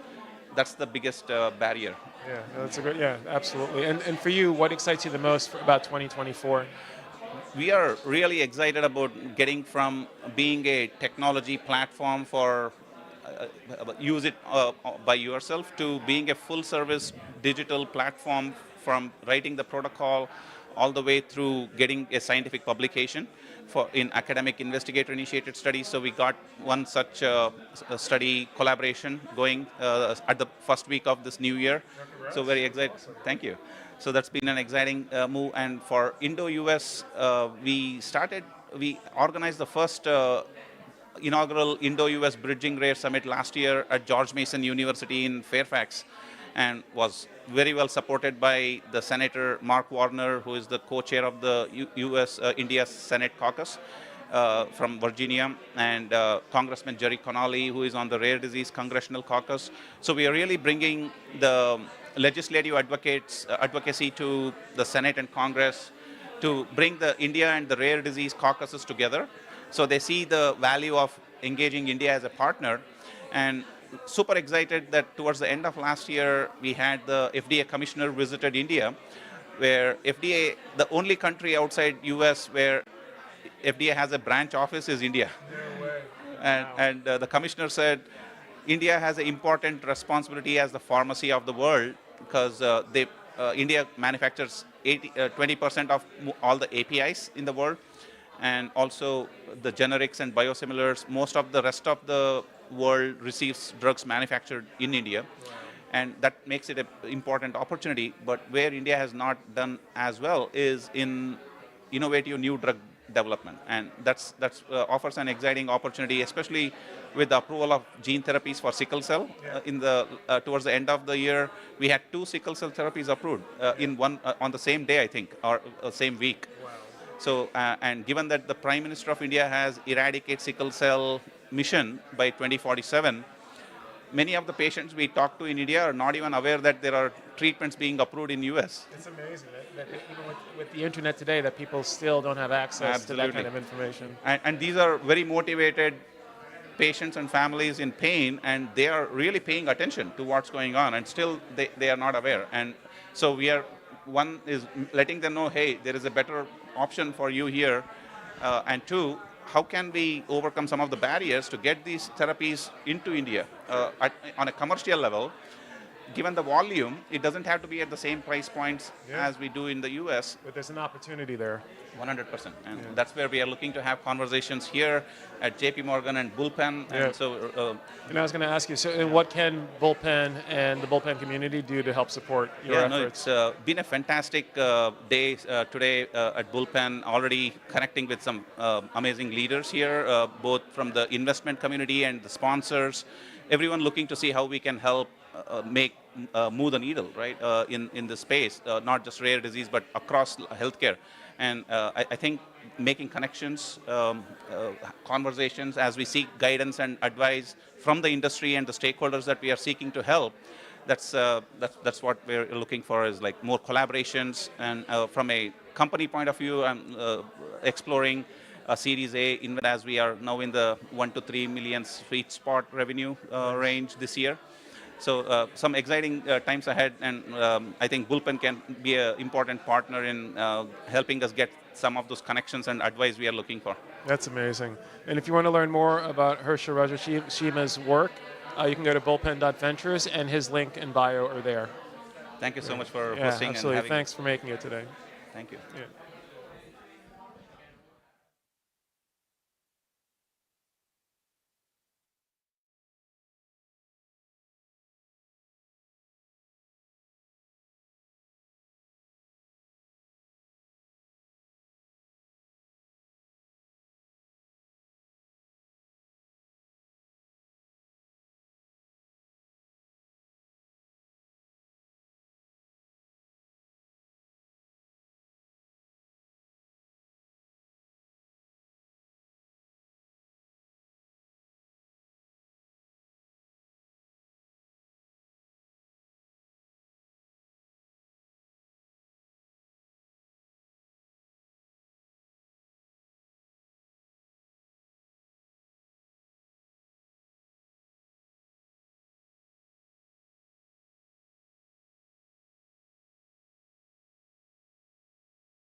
Hi, everyone. I'm George Eastwood, Interim Executive Director and Board Chair at the Emily Whitehead Foundation. Excited to sponsor and host the Rare Disease Focus Day here at the Bullpen at the Golden Gate Yacht Club, really with a focus of bringing the patient connection to a deal-making event like JP Morgan with leaders in the rare disease space, focused on delivery, execution, and overall what can we do to cure more patients, and how can we best partner and have the dialogue needed. Joined here with two leaders in the space, Peter Olaganju. Peter, brief introduction would be great. Sure. Thank you, George, and the organizers. Peter Olaganju. I've spent 20 plus years working on cell and gene therapies. I've had the good fortune of working on 6 cell and gene therapies that have moved through clinical development to commercialization. The one that I'm most proud of is a gene therapy that was recently approved in December called LifeGenia. That was a Bluebird Bio product. For me, it's a personal situation. I'm originally from Nigeria. Nigeria has the largest population of sickle cell patients. When you combine that with the fact that the average life expectancy of a sickle cell patient in Nigeria is late teens, early 20s, it really highlights the large unmet need there for sickle cell and access to therapies. So considered myself extremely fortunate that I was able to work on that program at Bluebird as the program development lead. Worked on that program for 3.5 years. Yeah, it was just great to be able to see that product approved and soon to be available to patients in a commercial setting. Yeah, thanks, Peter. And Tim Miller with Forge Biologics. Thanks so much for attending. And yeah, connection to rare disease. And yeah, give us a bit of your story and how you ended up sitting here today. Yeah, sure. Thanks for the invite, and pleasure to meet you, Peter, as well. So, and can't wait to hear more about your story. But for me, I've been in gene therapy for about 25 years, both a public and private company CEO. I've helped develop a number of different and started a number of different companies in the gene and cell therapy space, the most recent of which is Forge Biologics, which is a contract developer manufacturer with a small AAV pipeline. So have worked with many rare disease families, foundations, helped develop a few dozen AAV gene therapies or cell therapies in particular, and happy to have a conversation about how we're really trying to make these more patient focused, especially as we start thinking about the N of ones as much as the N of thousands, right? Yeah. And thanks, Tim. And on your end, from a manufacturing standpoint and development side, how do you look at the patient engagement piece? So much conversation around whose responsibility is it, even as we approach the future strategy of the foundation. Where are the gaps in that patient engagement side? And in the advanced therapy space, that connection to our manufacturers and CDMOs is so much stronger. So how do you bring that to the day-to-day at Forge, and how has your past experience helped with that? Peter Marks this morning said at the Alliance for Regenerative Medicine State of the Union that rare disease is really where we want to try to get things right, because if you can't get it right at the smaller patient group level, you're not going to be able to get it right at the larger patient group level. So at Forge, we're working with over 40 different clients, it's over 70 different programs. Some of them are foundation-led programs, so it's working very closely with the patients and the foundations that really helped start these and bring these out of academic institutions. So probably the most critical thing that we all think about from this aspect is really the risk-benefit approach, right? And just how we're thinking about, when there's nothing else out there or available for patients, particularly with genetic diseases, how do you assess, what's the appropriate, fast way to try to develop a therapy potentially for benefits? Yeah, thanks. And Peter, I know you've mentioned, I think you worked on 6 different programs, most recently approval for sickle cell in December. Can you talk a bit about that patient engagement side from the developer end, and how early you should start, how early you have started, and maybe where some of the pitfalls are in some of the programs you've helped develop? Absolutely. So, I think the case that I would highlight is Bluebird. Bluebird was a really unique organization. I joined in 2015. At the time, there was less than 100 employees, and kudos to the leadership. Nick Leshley, Jeff Walsh, really took it on early to embed the patient consideration from the very beginning. So there was a large focus on people, but also a large focus on the patients that we were hoping to serve with our therapies. We called it an over-indexing from the patient perspective. In the clinical setting, really making it a point to be able to engage patient advocacy groups to really understand what are some of the considerations of patients who have some of the afflictions that we're hoping to treat. So that was really important, I think, just to be able to build that into the employee base. And then developing a product for sickle cell had some unique considerations. Sickle cell, roughly 100,000 patients in the US, so it's a larger patient population. It's still considered a rare disease. But the history there with respect to how those patients have been treated, how those patients have been, for lack of a better word, not seen by our healthcare system, really played into new approaches, right? The need for new approaches when you think about patient engagement. Again, when you're thinking about an advanced therapy, an innovative therapy, education. So really the idea of how are you going to articulate the benefits of the therapy? How are you going to articulate the risk and that the benefit outweighs the risk? That became germane as far as the engagement strategy.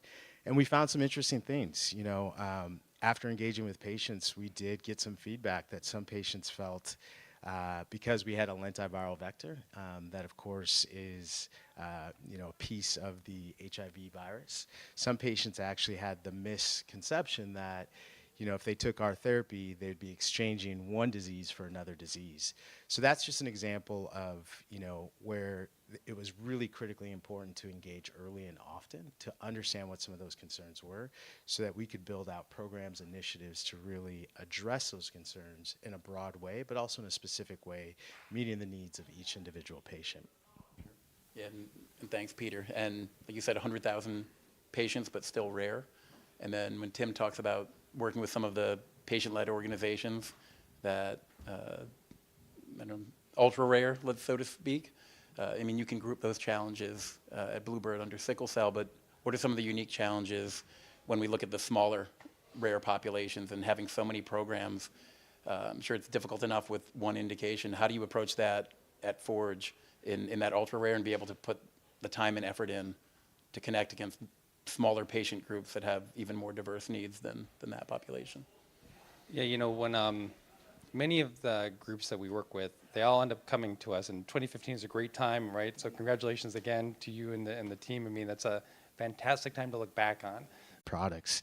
And there was some education there, right? Because this is not a traditional modality.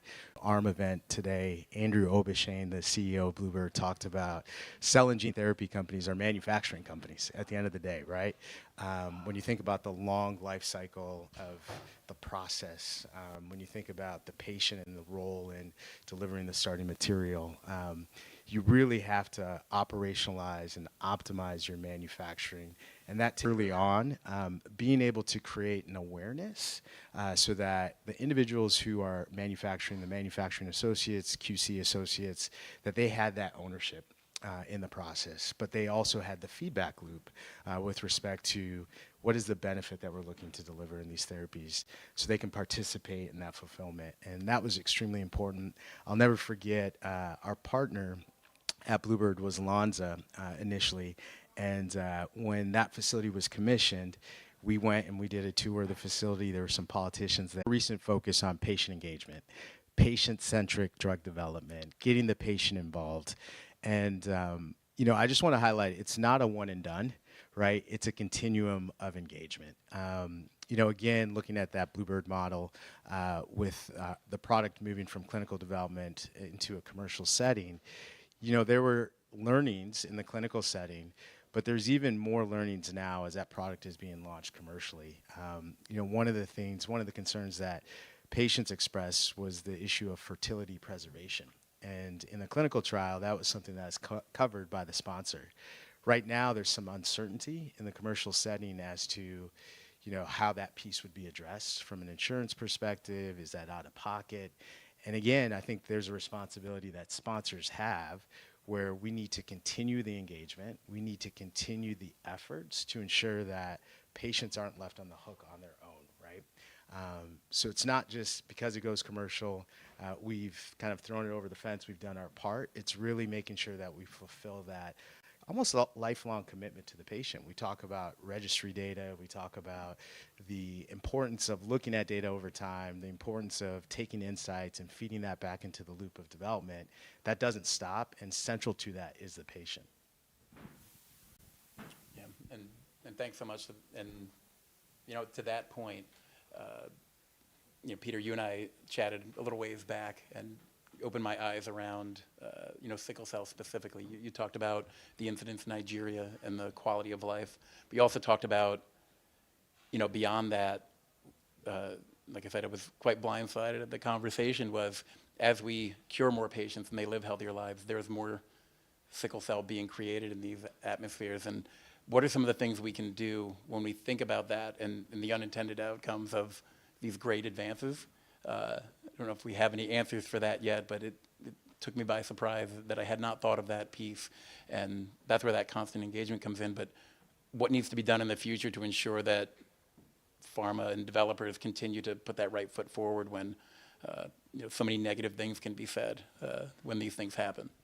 Yeah, you know, I think it's continually supporting innovation and technologies. Advancement of these two products approved for sickle cell gene therapies, there's still an access issue, right? In developing countries, many of those patients won't have access to those therapies because the infrastructure is not there. If we were to play out a best case scenario where all those patients had access, there's still unintended consequences in that you have patients who their life expectancy was late teens, early 20s, now potentially living to their 40s and their 50s, having more kids. And the way that gene correction, gene editing works, it helps to address the issue in you personally, but it's not germline editing. And I know that germline editing has gotten a bad rap. We've had, you know, one in particular bad actor, and that was done where there wasn't controls, there weren't the right protocols. But over time, I think that technology, that science is going to get to a place where the benefit potentially could outweigh the risk with the right controls, the right safety mechanisms, where we would have to look at that from an innovation technology perspective if we truly want to enable access to diseases that are so gripping in developing countries. Yeah, and that's, you know, talking about that type of approach also brings up newborn screening, right? Right. So that the earlier we can identify, the earlier we can potentially intervene. So, and usually for many of these diseases, the earlier we intervene, the better off for the patient. So. Yeah.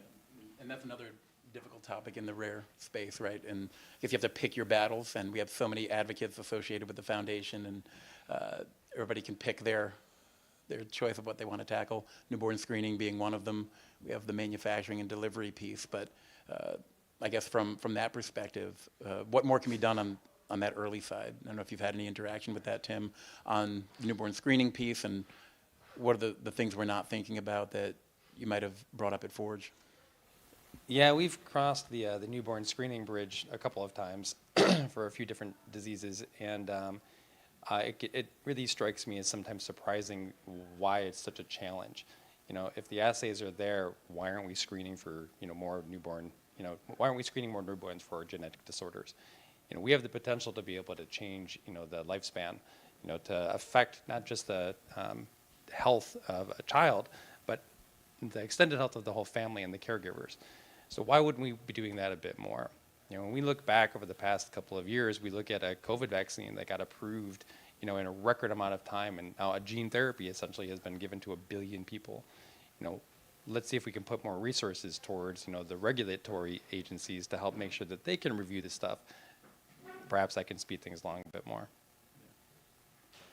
You know, one other thing that I want to say just about rare disease and drug development and rare disease, you know, at times it can be seen as kind of a peanut butter approach around all of rare disease. Educate on that side from that point of view. Yeah, you've got to be really good at bringing the science to a level that everyone can try to understand it, at a level that they're going to try to get to the next conversation. They're there for a reason, right? With a hypothesis that says, hey, I want to focus on cancer, or I want to focus on pediatric neurological disorders. So right now, as we see the market, I think, turn, right, more and more of these, I think, gene therapies are going to be approved, and you're going to see more investments put back in there. Everyone's waiting for big pharma to kind of really, really show their hand and get into gene and cell therapy, but you're still seeing a ton of financing still being done. Lots of dry powder out there now. And thanks, Tim. And I think we have just another minute or two. But Peter, we were chatting right before this around your goals for the conference and the investor meetings you're having. Can you speak a bit more to the goals of those meetings and where they've landed so far? Yeah, no, thanks, George. So currently sit on the board of a private company through meetings and getting some of the feedback. And, in general, a lot of blue chip investors have been burnt by cell and gene therapy. When you think about the sugar high of the pandemic and investment, Feb 2021, I think, was the peak. There was a lot of focus, a lot of interest on science being the savior. Right? And so a lot of investment flowed into innovative areas, cell and gene therapy being one of them. Manufacturing actually is an area of focus. A number of these investors who were burned, the source of the consternation was CMC and manufacturing issues. And at the end of the day, I think, there have been kind of some changes with respect to when money was freely flowing, a lot of developers were looking to have their own internal manufacturing facilities. Now, I think folks are realizing that might not be the best idea if you're pre-revenue, you have uncertainty in clinical demand, and you're looking to streamline your runway moving forward. So, again, I think it all moves in cycles. I'm really excited about where we're headed in 2024. I know there's a lot of positive sentiment, and even if you look in November of last year, it was kind of a risk-on posture that a number of investors were taking, getting back into investing in therapies. Well, thanks, Tim, Peter, taking the time to chat through this, and looking forward to connecting the rest of the week, and we'll talk again soon. Thank you.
Hi, everyone. George Eastwood with Emily Whitehead Foundation. Excited to host another conversation. One of the things we're passionate about at the foundation is not just elevating Emily's story, but bringing a lot of patient stories and other patient connection within the rare disease space. Told I have to do this, so in order to do that, we do need to raise funds. One such way that we are is through the boat tours being offered by the Bullpen. So feel free to reach out to Sybil, all benefiting the work being done at the Emily Whitehead Foundation as we work in pediatric rare disease across the advanced therapy space, supporting patient journeys and access to these medicines. So really excited to be partnering with the Bullpen to make that happen, and really excited to chat with the panelists we have here, Jeff, Mike, and Justin, and kick things off with Jeff and really just chat about the connection to the rare disease space, how you ended up sitting here today, and we can go on from there. Yeah, sure. So I started off in big pharma. I actually worked for Genentech for many years right here in South San Francisco. Moved to Ionis Pharmaceuticals, where I ran the screening technology group. So a lot of the discovery components, functional genomics components of that, for about 10 years. And I saw an opportunity really that that RNA therapeutics was getting to the point where it was becoming very somewhat rational in a sense, where we could use software and predictive technology to actually develop therapeutics for rare disease. And I thought this is definitely something that needs to happen to open the doors for rare disease. And really our goal now with starting our company, La Jolla Labs, is to realize that potential to make rare disease something that is not something that's a niche space, but actually something that's a competitive market, and really kind of push that industry open. And so that's the focus of La Jolla Labs right now, and that's where we are. We're partnered with large institutions, St. Jude, and doing sort of the discovery component of that. And I look at rare disease as, it's unfortunate the larger institutions like the J&Js aren't really sort of investing in this space, because there's a lot of innovation that's going to come out of this that will apply to much broader indications. And so we see a path through that, and we're going to execute on that with La Jolla Labs. Thanks so much for sharing. My name is Mike Graglia. I lead the SYNGAP Research Fund. SYNGAP Research Fund is an organization my wife and I created 5 years ago when my son was diagnosed with SYNGAP1 related intellectual disability. SYNGAP1 related intellectual disability, or SRID, is a ultra-rare neurological disease. So people say rare disease, and all that means is 200,000 or less patients. Ultra-rare is a term that is hopefully soon to be codified, but we think of it as, knock off 2 zeros. So we have less than 2,000 patients, and it's neurological. A lot of these neurological diseases, there's some de novo genetic mutation, and your children has what I call a cocktail from hell: a little bit of autism, a little bit of epilepsy, a little bit of intellectual disability, sleep, GI, et cetera. And when my wife and I when my son was diagnosed, and I like to say the entire family gets diagnosed because it changes everyone's life. When my son was diagnosed, we looked around and there was no one working on a therapy, and the answers were entirely unsatisfying. So we thought, okay, we need to create the science. So we set up a fund. That's why it's called the SYNGAP Research Fund. And we thought it was a fundraising exercise. We'll raise some money, we'll fund some science, we'll make an ASO. 5 years later, by the grace of God, I would say, we and industry have realized that actually SYNGAP1 is a very underdiagnosed disease, and there's a number of patients out there for a variety of reasons I won't hit you with right now. It's easy to miss our patients at first because the phenotype comes in really slowly. So when they're cute and little, it's not that bad, maybe we don't need genetic testing. By the time they're 10 or 11 or older, oh my God, what happened to our life? And so, but in those 5 years, industry has figured out there's a lot of Syngapians, and we have shifted from let's create some scientific therapies to there's so many modalities, right? There's RNA, I could go on. And I don't care who wins, I just need someone to treat these kids. So the fund has become a really focused exercise in de-risking. We are catalyzing and organizing the community, we're making sure the patients are aware and ready, and we are looking at challenges like biomarkers, endpoints, clinical trial design, validated scales, and we're investing heavily against those so that when one of our many partners wants to go to trial, that is, a lot of drugs, too many clinical trials fail not because the drug wasn't good, but because the trial was poorly designed or certain things were not in place. And we are working like crazy to make sure that doesn't happen with SYNGAP, because this disease is incredibly burdensome. And I see it now as I lead the organization. I see how it just dismantles marriages, lives, creates bankruptcies, drives people to the edge, and it's an incredibly challenging disease. And so I left my career a couple years ago, and I now work pro bono, just for the fund to ensure that there's a therapy delivered to my son in his life, that my other son has less of a burden when we're gone, and that all the other families out there with this disease are organized and have hope, because good things are coming.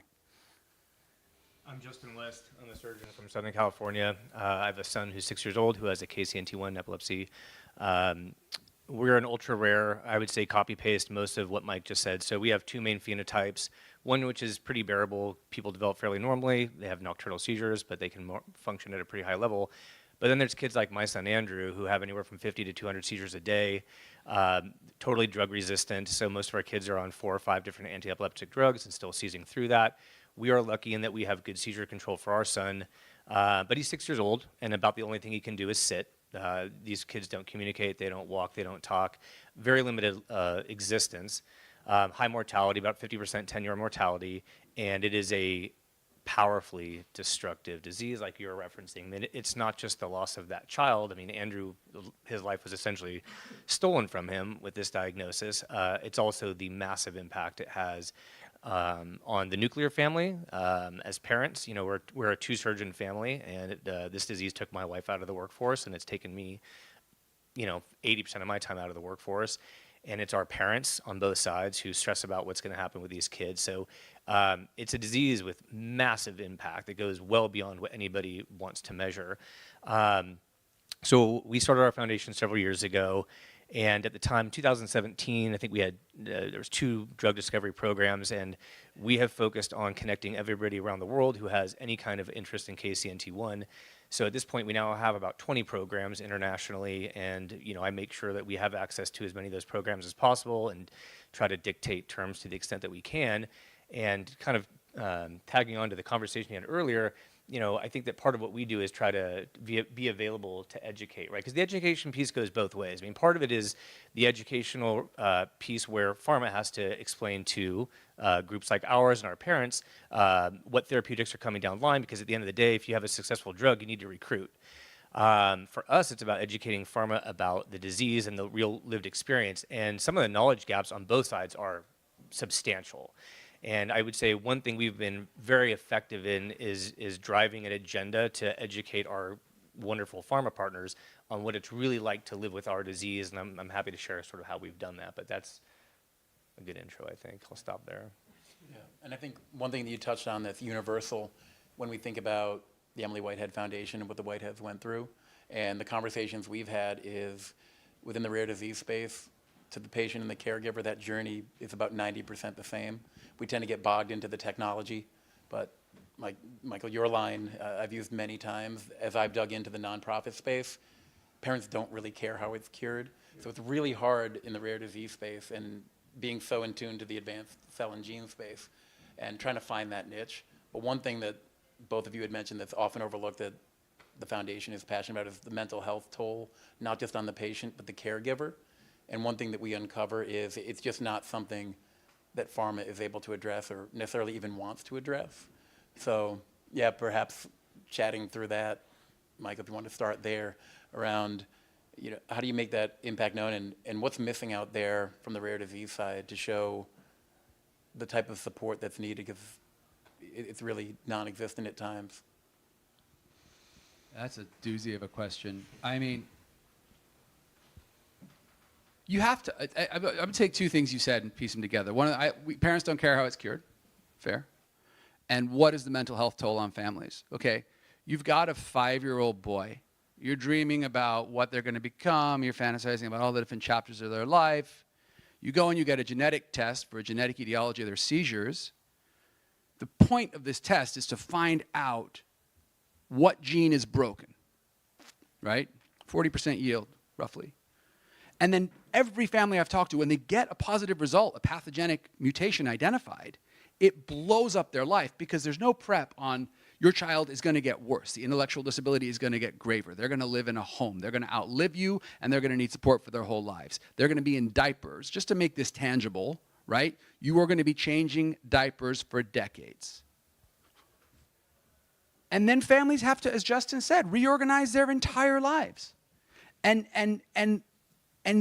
you know, when was the last time you and your spouse responded identically to anything? Now times that by 1,000, right? Your child is going to be disabled and burdensome for the rest of their life. Both spouses go into their own tailspin, and they land in different places, but they need to stay in close partnership to get through the rest of this life. And I cannot tell you how many divorces I see, and it's just two people overwhelmed with grief and shock who get zero support for that. There is zero support or acknowledgement. I mean, in our society, generally, we fail miserably at mental health support. But within the clinical situation, where you're wrestling with insurance, you're trying to figure out who's going to pay the genetic counselor, you got to get the neurologist and the geneticist, who's going to tell the family, and how much are we going to whitewash it? Because they whitewash it, right? The clinician is looking at the family, they're looking at the watch, they're looking at the clothes, they're trying to figure out how much can this family bear, just to be blunt, intellectually, how much can they absorb what this means? And then they tone it down. And I'm acutely aware of that, because what the family does is they get this bad news that's been whitewashed, they Google SYNGAP1, they reach out to someone on my team, and they end up on the phone with me. And generally, it's mom who's like, what's going on? How can I help my kid? And it's dad who's got his arms crossed and who's staring at me because he's still pissed off and he hasn't figured out how to fix it. Because dads fix things. That's what Justin's doing. That's what I'm doing. And I've got to say, you don't understand. Like, this is serious. Like, you need to look through, you need to replan your entire, I went through a couple years where I whitewashed it too. But then I saw the results of that. All I was doing was perpetuating the denial and the delays of hard decisions. 2 weeks ago, I said to him, we're going to go buy a nice new house. Your child probably will have a lot of drop seizures. They're not dropping right now, but in the next 5 to 10 years, your child will start having multiple drop seizures a day. Do not buy a 2-story house. And you can just see dad sit up like, oh, there's practical implications to this, right? But I'm avoiding the mental health question. The mental health burden is huge. No one says to a mom and a dad on diagnosis day, you both need to get a therapist right now, because you are about to endure decades of waves of grief as you see your little kid get bigger and bigger, as you see the gaps in their function get bigger and bigger, as you sit on playgrounds where they're a little slower than the other kids and they go from being night and day with the other kids to the point where you can't even bring them to the playground because they don't know how to interact with these kids. The grief will be endless. And if you don't invest in your mental health today and your marriage right now, there's even more suffering in your future, right? Okay, so that's the answer to your second question. The first thing you said was parents don't care how it's cured. They don't care how it's cured. But, and I say this to my families all the time, today we are all meeting every year, working like crazy, raising lots of money, hoping for therapies. But I know what's in the pipeline. I'm under multiple NDAs, I work with multiple public companies, and every single one of those modalities and modes of action is different. And mom and dad don't care how their kid's gonna get better. But when they're asked to sign that consent for that clinical trial, and they have to start understanding the difference between AAV and ASO and intrathecal, and is it RNA, or is it gene editing, or is it, upregulation of wild-type allele? These people who, on average, do not have advanced degrees in biosciences have to get their heads wrapped around some of the most sophisticated technologies humanity has conceived. Who are we kidding that we think that can be handled in a 30-minute clinical visit? And so what I say to all of my farm industry partners is, how early, if we're 2 to 3 years from clinical trials, how early should I start explaining to my parents the difference between gene therapy when I'm done, ASOs titrating, repurposing, RNA, et cetera? And they say, yesterday, Mike, get on it yesterday. And I just want to end on this point. Much like mental health, by industry, with respect, and I love my industry partners, by industry saying to me, oh, Mike, you need to start telling the parents about that right now. You see what in my opinion is one of the most overlooked aspects of patient advocacy. I'm setting you up beautifully here. We have these multi-million-dollar funded, incredible pharma and biotech companies.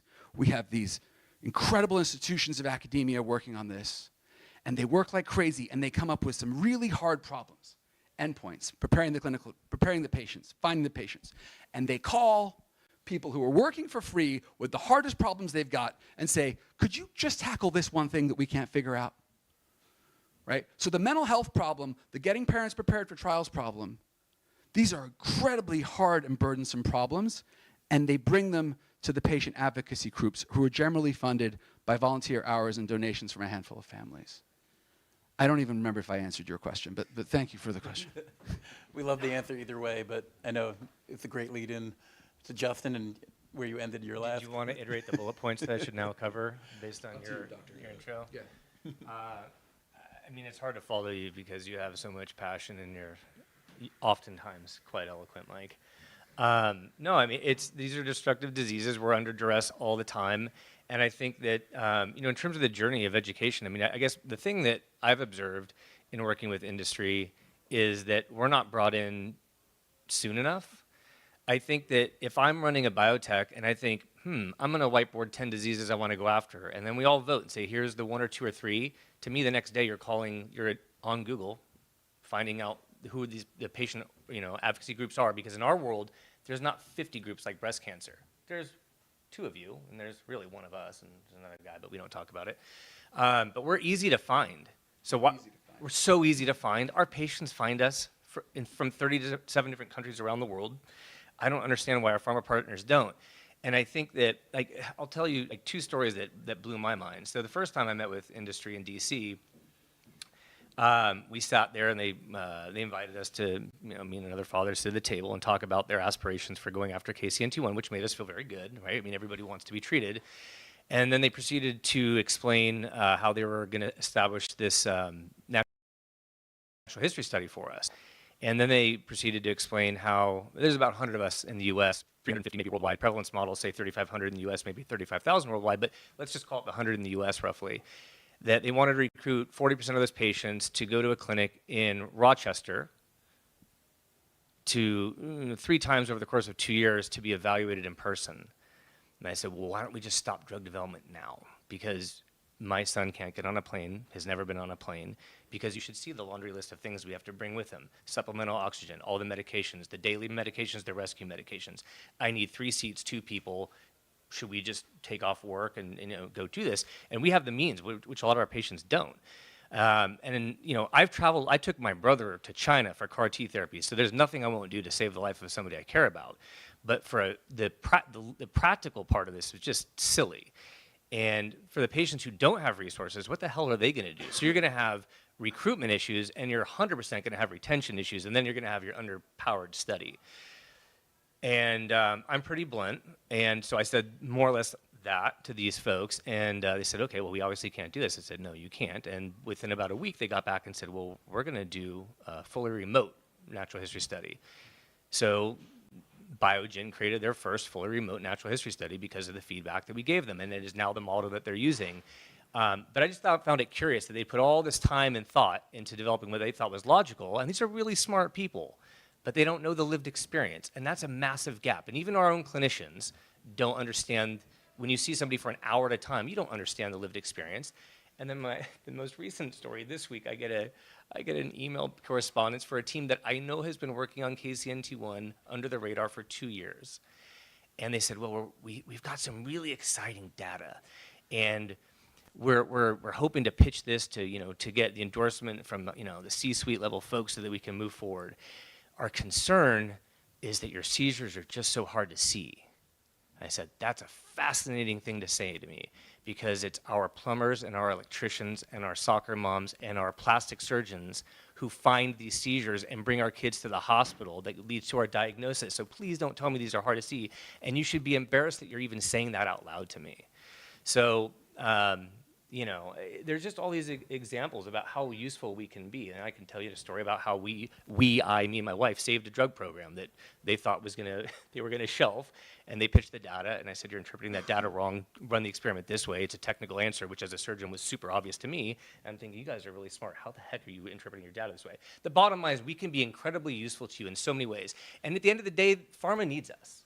You can develop a great drug, but if you don't have our trust, and if you don't have if we have one drug in our world, I guess we need you as much as we need each other. But at the end of the day, we need that trust, right? And at the end of the day, we're going to have to educate and empower our patients. And we talked about who educates the patients. It's both sides, right? We have to educate. Am I stopping? I just want to make one. I just want to make one point. I just want to make one point to underscore what you said, and then I'll give it to Jeff. Pharma is used to treating disease and rare disease. We are ultra rare disease. So I think that if you look at what Justin is saying, and you're like, maybe Justin's making this up, maybe he's just a mad dad. No, he's dead right. But you have to understand the muscle memory in industry is to treat large diseases, where the way you understand the disease is you consult the literature. I have read every single paper on the clinical presentation of SYNGAP1. The literature is a decade behind at least, right? So when there's only, in my case, 1,500 patients worldwide, 400 to 500 in the US, it takes time to learn about the disease and to put that into publication. So I think the reason, as you go from disease to rare disease to ultra rare disease, the need for aggressive and robust partnership with the patient group increases, because what's available to the usual bag of tricks of industry, which is consulting literature and talking to the KOLs, it's not going to do the trick. You have to work with the Justins and the Mikes and the Marianne Mescases and the different rare disease leaders of the ultra rare diseases. I'm sorry, I cut you off, but I think that was important. I thought you. Thank you. I needed to stop. I was just in my Yeah, zone. the perfect lead-in. You've solved all of this. One thing I will say is that one thing that pharma is really missing in all of this is passion. You guys are extremely passionate. You're involved in the process. And I've worked at very large pharmaceutical companies where you're siloed, you clock in, clock out. You don't see, we have no, I see the information about the patients, but I have no emotional connection with those patients. Those aren't humans to me. I work in a rare disease now. As you guys know, we do have partnerships with N of One organizations, and Lorem, and Tim Yu's group at N1C. And I have parents calling me. I do Zoom meetings with parents. That emotional aspect of that, and I share that with the company. We have meetings with many of our patients. That emotional aspect is extremely motivating, and it's extremely educational. And one of the things that I think a lot of pharmaceutical companies are missing is that aspect of it, the passion component of it, but also there is a financial path. There's a lot of overlap with diagnoses, with how things are diagnosed. For example, neurodegeneration, there's a lot of stuff that you can learn from pediatric neurodegeneration that could be translated to other larger indications, and you can find a financial pathway through that. That's something that really has not been explored, that needs to be explored in a concerted effort by big pharma, big money. And that's what's going to really sort of drive the competitive landscape around some of these rare diseases. And ultimately, we're going to find that as we start to diagnose these patients at a molecular level, you're going to find that everything is a rare disease. And that's the direction we're heading, and we need to be prepared for that. And on that end, on the advocacy and the education level, are there resources for pharma companies to understand how to engage at the early stage you're at, or is that a gap in the market from the holistic point of view, where, say, it's a new startup focused on the science, how do they go about, you had your career at Ionis, lots of rare disease, new technology in the antisense world. Where does someone start in a startup to understand what all of you have learned and lived together? Yeah, I mean, I like to think, I like to quote Omar Bradley when he said, amateurs think strategies, professionals think logistics. He was a tank commander, and this is a battle, and you've got to think from the point of view of how are you going to get your tanks into the field, how are you going to fuel them, and then let's think about the strategy of how we're going to tackle these diseases. That's the first thing that needs to happen. And that's where we are, and we're pushing our way through it. And then I think we'll be able to have lots of different shots on goal once we get to that point where we've got that infrastructure in place for these rare diseases. Can I just make one? Yeah. You reminded me that we're talking to investors, and one of the points I like to make, talk about our kids, is my son, the patients I advocate for are natural experiments that you would be jailed for performing, right? Nobody will wake up and say, SYNGAP looks like an incredibly important synaptic gene. Let's knock it out and see how the humans do. They do terribly. But to the point of market size, right? SYNGAP affects learning, memory, sleep, intellect. If you crack the SYNGAP, and it's related to schizophrenia, if you figure out how to help my son and the children with SYNGAP1 related intellectual disability, you're probably unlocking technologies that can plug you into countless other markets, right?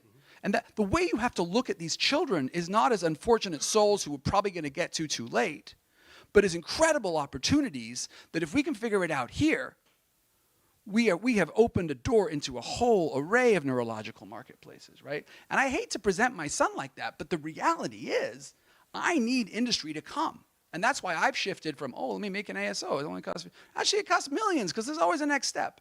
But what I can do is I can organize the patients and de-risk the hell out of this runway so that when the planes are coming to land, it can be smooth. I just want to throw that in. I think, yeah, and I thanks for starting this conversation, but by no means I think we're even close to letting it end. But if we have a few minutes still, love to open up for questions.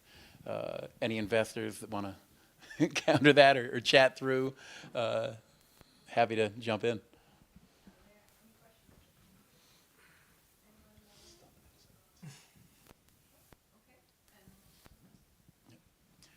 Well, thanks, Justin, Mike, Jeff. Like I said, just the start of the conversation, but happy to continue it here in the bullpen the rest of the day and connect with some other patients that we brought along and other folks in the industry. So thank you so much. Thank you for having us.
Your 2023 recap is now on the YouTube Music app.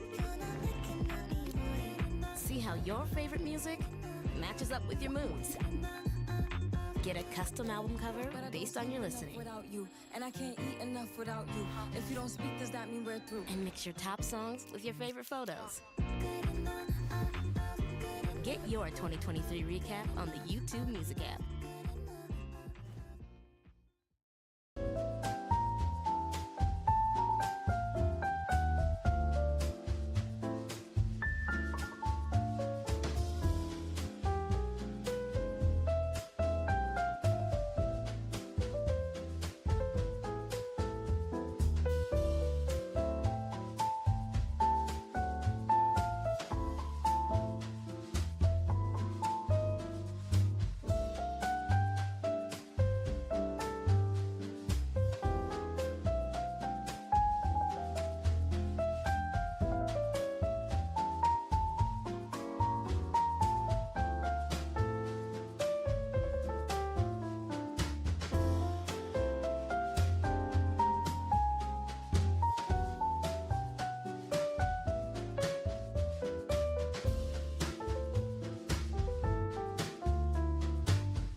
Welcome to the Bullpen.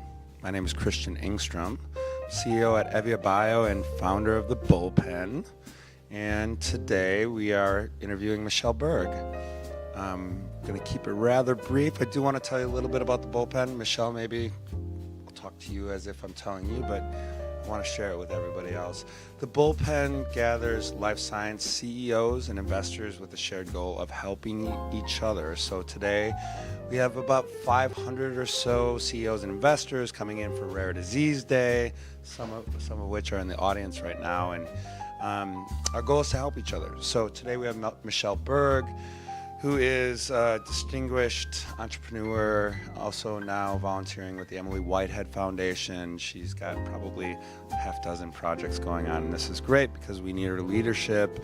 And today we want to hear from her as to how we can help her as a market. So if you're listening at home, if you're looking at this video later on, please pick up on what Michelle needs and listen to her story and resource her. So Michelle, welcome aboard. We're at the Golden Gate Yacht Club today. And can you tell us a little bit about your background and what that's led to what you're doing today? So currently I'm serving as a member of the board for the Emily Whitehead Foundation. I've been in this role for about a year and several months. Honored to have been invited to participate by Tom himself. I found my way to the Emily Whitehead story a number of years ago, just over a decade actually, when I was working for a contract manufacturing organization. And that's the bulk of my career spent in manufacturing in support of advanced therapeutics. All told, probably about a 25-year career. And it was a perfect melding and opportunity to bring patient advocacy, which is another role that I held for about 4 years in the rare disease space, alongside all of the experience and expertise gained throughout my manufacturing career. So very honored to serve as a member of this board and also have a number of other projects, as you indicated, in the hopper. So let's dive into a little bit your entrepreneurial experience, and you don't have to go too much into detail if you don't want to. I'm fascinated with it, but you were this successful executive, and now you've moved into maybe another stage of your career where you're helping. Talk about moving from the for-profit world into the non-profit world, and maybe what challenges are there to overcome that are different maybe in your time at Aldebaran or other stops along the way? Yeah, as you indicated, I did come to a close with my time at Aldebaran. I chose to step away for personal reasons, but that allowed me the opportunity to really pick and choose where I share my time, and I feel that that's a significant privilege. But as you said, that does sometimes come with unforeseen challenges or unexpected situations. And I think one of the things that is a significant difference is that not always in the nonprofit world do things move at the speed of for-profit. And that sense of urgency is still there, but the resources oftentimes are not. But I do think that there's a beautiful opportunity in the rare disease and nonprofit space that kind of come together, that we can be creative. We have to be creative. And so it's been really a beautiful thing to see that come through as I've been supporting and working in the rare disease space and certainly nonprofit. Well, let's talk about your active programs, whether it's the Emily Whitehead Foundation. Talk about what you're working on right now going into 2024, and maybe we might find somebody in the audience who sends some resources your way. So. Yes, I also serve on a for-profit organization called Jura Biosciences. So they are a fledgling company that is in the machine learning space, has a new technology for developing libraries that go very deep within the immunotherapy space, as well as another startup out of the University of Minnesota. And I'm working with another group who is looking at bringing forward through food micronutrients that can be identified for the benefit and wellness of humans as well as animals. And I'm really excited about that because that does merge health and well-being with my background in genetic medicine, such that we can now be talking about prevention as well as cure. Wonderful. And I do want to give a shout out to the University of Minnesota, if you're watching. Hey Gophers, keep up the great work. We got Michelle Berg on our side. How can we lose? I am a University of Minnesota grad, and we got a lot of good stuff going there, so we'll give them a little credit. At the Emily Whitehead Foundation's hone in there, today is Rare Disease Day. What will you be tackling in 2024? What are the big goals? Sure. Well, we're coming through some really great strategic discussions and planning. Historically, for the 8+ years that the foundation has been in play, it's been a very high focus on how do we support patients and their families to get connected to these advanced therapeutics, either clinically and now, thankfully, commercially. But taking that beyond patient support, family support, and funding the research, where else can we help identify gaps and be able to really plug those holes? And that's the process that we're in right now, is looking at that far out strategic plan of what else could we be if we really think big. We had an amazing panel earlier today. So many just deeply dedicated people are part of your team at the Emily Whitehead Foundation. It's definitely a good start to combating rare disease. If you had an ask as we wind down this interview, and I'll let you get back to lunch and partnering upstairs and looking out at the Golden Gate Bridge, which has been great here. Beautiful. So thank you everybody who's here. We're having a great day. But there's other people out here that can be helping you. Do you have a particular ask? Yes, I probably have two. One would be continue the unified sense of urgency for those living with rare disease, and also bidirectional patients. I've been thinking about this, in the time that I've had stepping away from my previous role. I've really thought a lot about the necessity of all of the new individuals into genetic medicine from adjacent fields, antibodies, et cetera, enzyme replacement therapies. And I think that those who have been in this for the 20+ years, 30 years, have to have a certain patience that we're going to have to continue to educate, re-educate, share some of the same information, because the uptake is complex. And likewise, I think that anyone who's coming in and new to this area of delivering medicine has to have, likewise, a high amount of patience to try and understand that we've had to do a lot without significant resources up until some of the funding and investments have been put in the last handful of years. And that, like I said, requires bidirectional patience, because honestly, that's why we're here to do it. It is for the patients. And I think the second item that I would ask is that while we're talking here about rare disease, which could be here in the US defined as any one indication that has less than 200,000 affected individuals, all the way down to one affected individual. And so I would ask, too, that we consider the totality of rare disease, that collectively that affects a tremendous number of people. And as we heard on the panel earlier today, it's not just those that are living specifically with the disease itself, it's the caregivers, the other kind of nuclear family, the loved ones. And I would edge that out even further to the professionals that are supporting, in the case of children, for example, the paraprofessionals at the school, nurses, physicians, et cetera. That's a tremendous amount of impact, and the economic burden is tremendously high. I encourage people to look at the Every Life Foundation report, where it's roughly $966 billion was spent in 2019 alone for only a portion of diseases that were under study. And so my ask is, consider rare disease as a totality, as well as those series of individual ultra-rare and rare diseases, and that affects everybody. It's a great message to end on.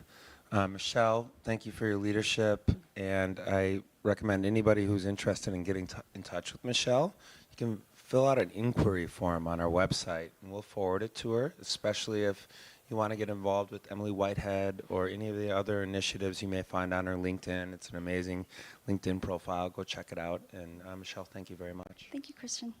Thank you. We'll be back in a little bit.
And we're back. This is Dr. Jacques Petrie here for Rare Disease Day, and here at the Golden Gate Yacht Club with Bullpen.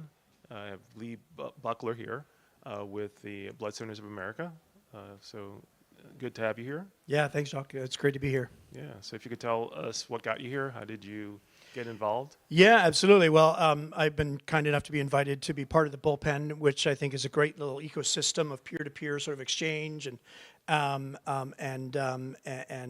support for particularly early-stage companies, providing the kind of infrastructure and innovation needed for a lot of the biotech industry. I'm particularly focused on cell and gene therapy, so I'm involved in a number of different initiatives involved in investing in the tools, technologies, and service infrastructure necessary to bring particularly cell therapies to patients as we see more and more of them come through the clinical pipeline and being brought into commercial delivery.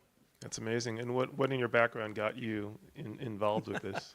Well, I've been 23 years now in cell therapy. So before really cell therapies were approved commercially, I've been involved in almost every side of the business. So on the tools and technology side originally, and then through several nonprofit organizations, and then the contract manufacturer, and then actually running a therapeutics company itself. And then now I'm back to my first love, which is building the tools and technologies and service infrastructure necessary. So that's amazing. And with all the work that you're doing, what really excites you about 2024 in terms of the goals and objectives? I mean, I think, the 23 was really one of the big buzzwords and hallmarks of 2023, I think in the sector that I serve at least, was patient accessibility. So we've been able to clinically prove that these therapeutics are remarkably effective in saving patients' lives. We've been able to get the FDA to approve them.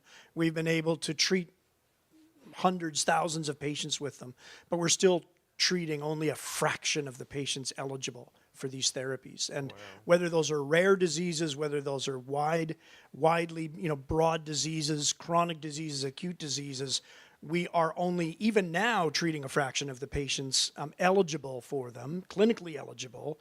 And as we approve more, and Peter Marks of the FDA is predicting by next year we're going to be approving 10 to 20 of these a year, we have to be able to build out the infrastructure to deliver these patients, to deliver these therapies to patients more effectively, more locally, cost effectively. And so there's just this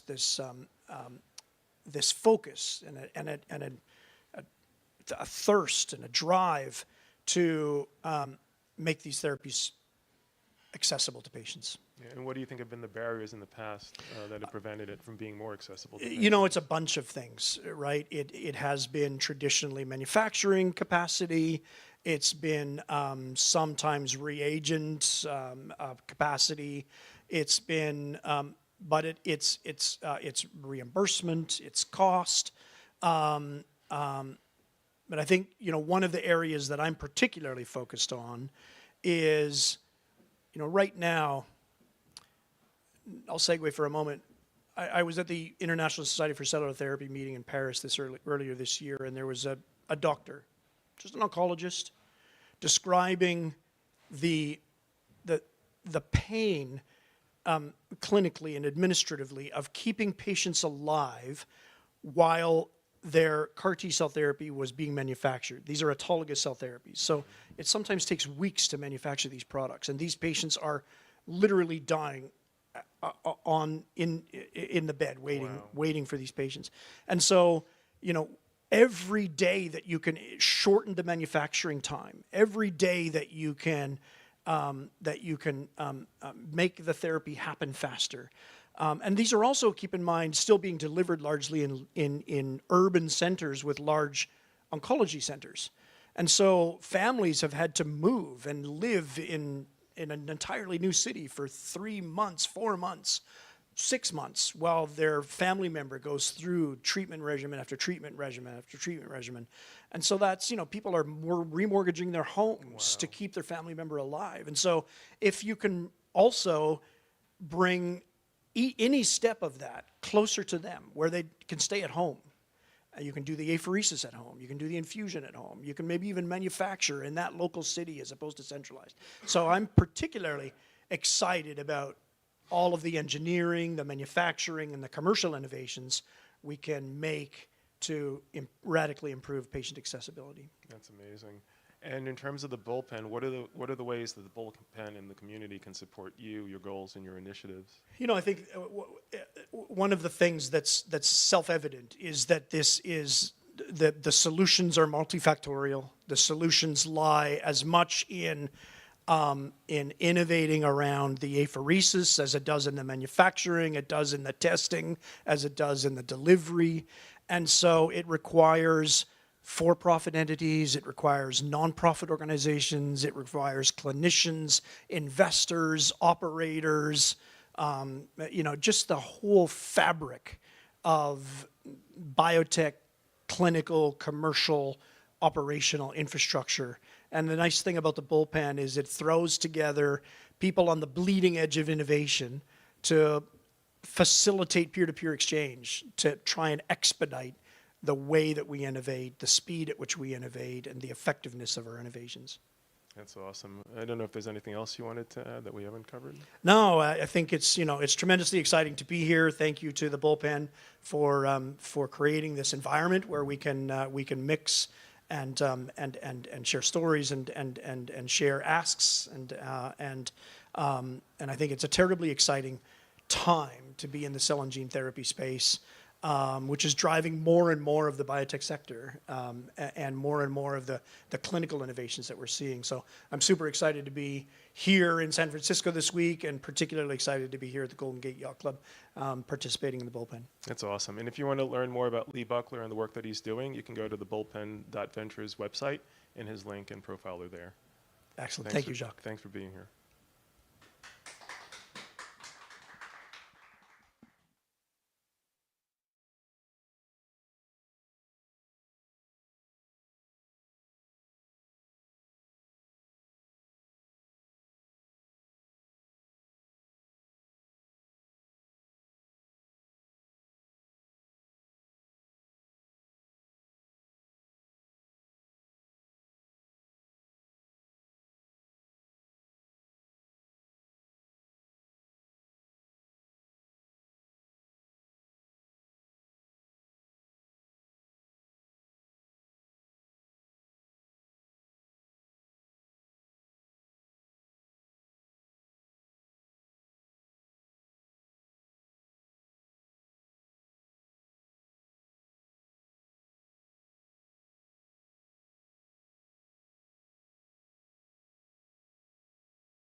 So Dr. Jacques Trespitra here at Bullpen for Rare Disease Day. I'm here with Chris Elyong with BioIdeation. Chris, nice to have you here. Can you tell us what brought you to this point in your career? Sure. So I have a diverse background. I'm currently based in Toronto and have a global mandate in terms of the geography that I work. And I believe that after having worked in the biotech and pharma space for over 25 years, in being based in multiple countries, having the knowledge of multiple markets, I feel that working at BioIdeations is just the right time to be able to give back to startups and small companies.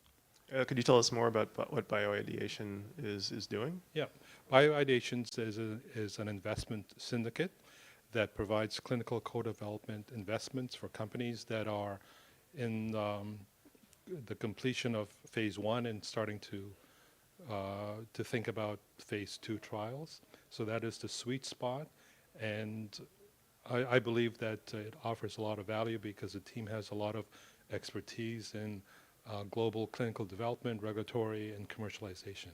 That's awesome. And what are you working on in 2024 and beyond? Myself or BioIdeations? Both. Okay. So for BioIdeations, it's continuing to look for opportunities to help companies to scale. Many times when a company is raising funds, they're looking to fund clinical trials, and BioIdeations provides not just the investments, but also the supporting services and expertise to help the company. So as long as there's a good fit, then BioIdeations is very open to companies in life sciences. So it's agnostic. It can be medtech, biotech, pharma, nutraceuticals, cosmeceuticals. So I like the fact that it's very broad.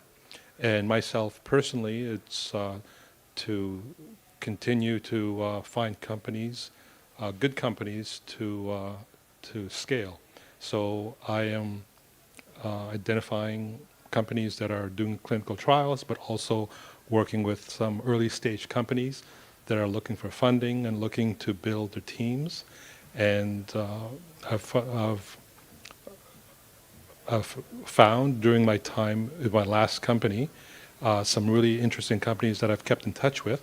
So I'm continuing to stay in touch and continue to help these companies to build their organization. That's amazing. Yeah. And what do you feel that the Bullpen and the Bullpen community could do to help? Like, what's your ask as far as the community goes? Okay. So my ask of the Bullpen is to continue what you're doing. I think it's a fantastic networking group, and you meet a lot of interesting people, and they're all trying to help each other. And this is what I was doing today. Well, I was a little bit late because I got into a really good conversation with a young company, and it's just helping the ecosystem to grow. That's awesome. Well, if you want to learn more about Chris Elyong and the work that he's doing, you can go to bullpen.ventures, and his link and bio are up there. Thank you so much for making it here today. Thank you. Yeah, absolutely. That was very simple. Yeah, very simple.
And we're back. Dr. Jacques Trespetri here at the Bullpen at the Golden Gate Yacht Club. I'm here with Dr. Elizabeth Ann Smith from Fazada. You'll have to tell us where that name came from and what your company does and how you got here. Sure, yeah, everyone wants to know. So Fazada is a smash up of the founders' names. The company was founded back in 2015, actually, a spin out from University of Maryland. And they've been doing fabulous work. We're an NIH seed company. So thanks to the NIH for supporting us. We're the company, I can talk about the company forever. The company has a platform for oral biologics that has been supported by NIH over the years.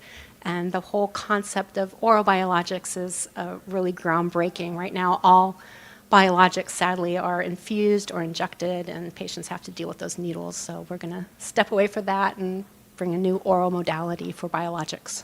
So you guys created this whole new way of delivering biologics to patients? Yeah, Wow. so the company's been working, as I said, at least since 2015 on developing, we're using live yeast as a chassis, and the yeast are genetically modified such that we can pop any cDNA for any biologic we want into the yeast. And the yeast acts as a little microfactory. When you eat the yeast capsule, once it gets down to your GI, it starts doing its thing and making biologic in the GI for GI diseases and disorders and dysfunctions, anything GI. That's amazing. And so you're saying that it's a platform for anything. So it really serves as a foundation for a whole new... Right. So you start thinking about GI disorders and dysfunctions. So you have infections, of course, like C. diff infection, which is a horrible repeating infection. And then things like inflammatory bowel disease, ulcerative colitis, Crohn's disease, irritable bowel syndrome, even diabetes, visceral gut pain. It's, the possibilities in the pipeline are pretty amazing.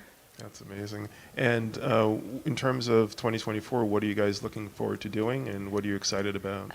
2024 is going to be a stellar year for the company. So we are writing our IND right now for our first-in-human clinical trial, which will be coming up this summer or in 2024. And again, NIH has been an outstanding supporter of that. So first-in-human clinical trials. And we're, of course, raising seed round right now for our second asset in the pipeline, which is for ulcerative colitis. And that one, we're ready to go into cGMP manufacturing. And the pre-IND, we're writing that right now, and that's going in very soon. So lots of big things on the horizon. That's really awesome. And then in terms of the Bullpen and the Bullpen community, what's the ask, or what is it? In what way can we support your goals and objectives? I am meeting outstanding people in the Bullpen. One of the things we're looking for right now is a part-time CFO to support the company, and that role would ideally grow into a full-time position. So, as we're doing raises, I'm also partnering right now.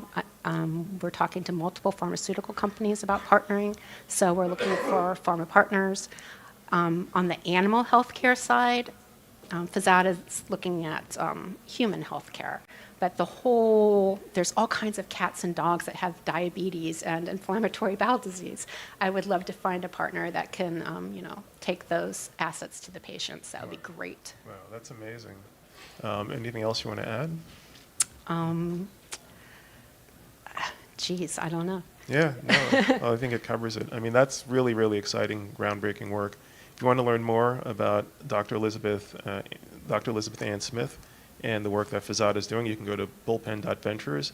The link and the bio are there. Thanks. Thank you. Thank you for being here today. Yes. That's awesome.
Hi, Dr. Jacques Despetri here, back again at the Bullpen at the Golden Gate Yacht Club. I'm here with Brent Rice from Autolus. Brent, could you walk us through your story and how you got here? Yeah, sure. First, thank you for having me. Really appreciate it. So Autolus was founded in 2014, and it was founded out of University College London, which is our academic tie. It was founded by our Chief Scientific Officer, Martin Poulet, who is a professor at UCL. So we are focused on developing next-generation cellular therapies with the purpose of kind of advancing over the first-generation therapies, the shortcomings of those, and continuing to innovate and bring new innovations into the cell therapy space. Martin Poulet has developed over 100 patent families that we've incorporated into our programs, and a lot of those proprietary innovations are actually built into the construct of our products. We try to design all of our products so that they're setting of care agnostic, so that the products can go where the patients reside, and there's no limitations there. And what was your background, and how did you get connected with the company? Yeah, great question. So my background is long time. I was at Amgen for over 16 years, so in the biotechnology space. Then I got into cellular therapy about 7 years ago. Started with Juno Therapeutics, then we were acquired, and then moved over to Autolus based on the exciting therapies that they're developing. Very cool. And in terms of 2024, what with the company are you most excited about in terms of what you're working on? Yeah, that's a great question because 2024 is a breakout year for us. For our lead asset, we just filed the biologic license application in November. So we're looking to hear back from the FDA in January, and if everything goes well, we look to introduce that product to patients suffering from acute lymphoblastic leukemia. Wow. So it'll create a new alternative for those patients where new alternatives are desperately needed. That's pretty exciting. In terms of the Bullpen and the Bullpen community, what's the ask in terms of how we can help support your goals and objectives? Yeah, I mean, you're doing it right now. You're bringing awareness to the space. We're coming off of a very challenging couple of years for capital markets and investment in cell and gene therapy. So 2024 is looking very promising. We want to continue to drive financing investment into the cell and gene therapy space. There's over 972 clinical trials Wow. that are going on right now in cell and gene therapy. When I look at 2024, I really see that being a breakout year. There could be potentially 11 new approvals in the US, 6 in the EU. And between 2024 and 2030, I think this is going to be the single most critical space for pharmaceuticals as far as new innovations coming forward for patients. That's amazing. That's exciting. If you want to learn more about Brent Rice and the work that's going on, you can go to bullpen.ventures. His link and bio are there. Really nice having you here. Really exciting work you're doing. Thank you very much.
Dr. Jacques Trespitri here at the Bullpen, back at the Golden Gate Yacht Club. I'm here with Wally Susu of Wearable Sensing. That's correct. So could you tell us about your background, what got you here, and about the company? Sure. Thanks, Jacques. Thanks for the Bullpen for having us. So my background's in neuroscience. I did my PhD in brain-computer interfaces. I did that because I was interested in being able to access the brain and help people accelerate the rate of learning. And I was doing cutting slices of brains and tissues and all sorts of animals. And at one point I decided, I'm done slicing animals. I needed to do something that was really ready to help people. And I reached out to this company to use their sensors. They had dry electrode sensors that I needed for a project. And on my first day trying to be an entrepreneur, they offered me a job. Wow. And I took it. They said, so do you have money for this? And I said, no. They said, well, why don't you consider taking a job here? And if you can get money for it, you can do it. In the meantime, there's a lab, there's office space, there's free internet. So I took the job. So you said yes. I said yes. And the first thing they asked me to do, I joined, and they had developed this dry electrode technology that was really fantastic. And during my studies, this was the holy grail of what people wanted to do. And here I was, and it was in my hands. And they were doing these projects for the military that were just amazing. And I said, can you really do this? And then they looked at me, they said, well, you're the neuroscientist. So they set me off on a mission to realize what we can and cannot do with this technology. And I was amazed. It was a fantastic experience. I learned a whole lot by not having my own company, by riding on the shoulders of brilliant engineers and scientists that had developed this technology.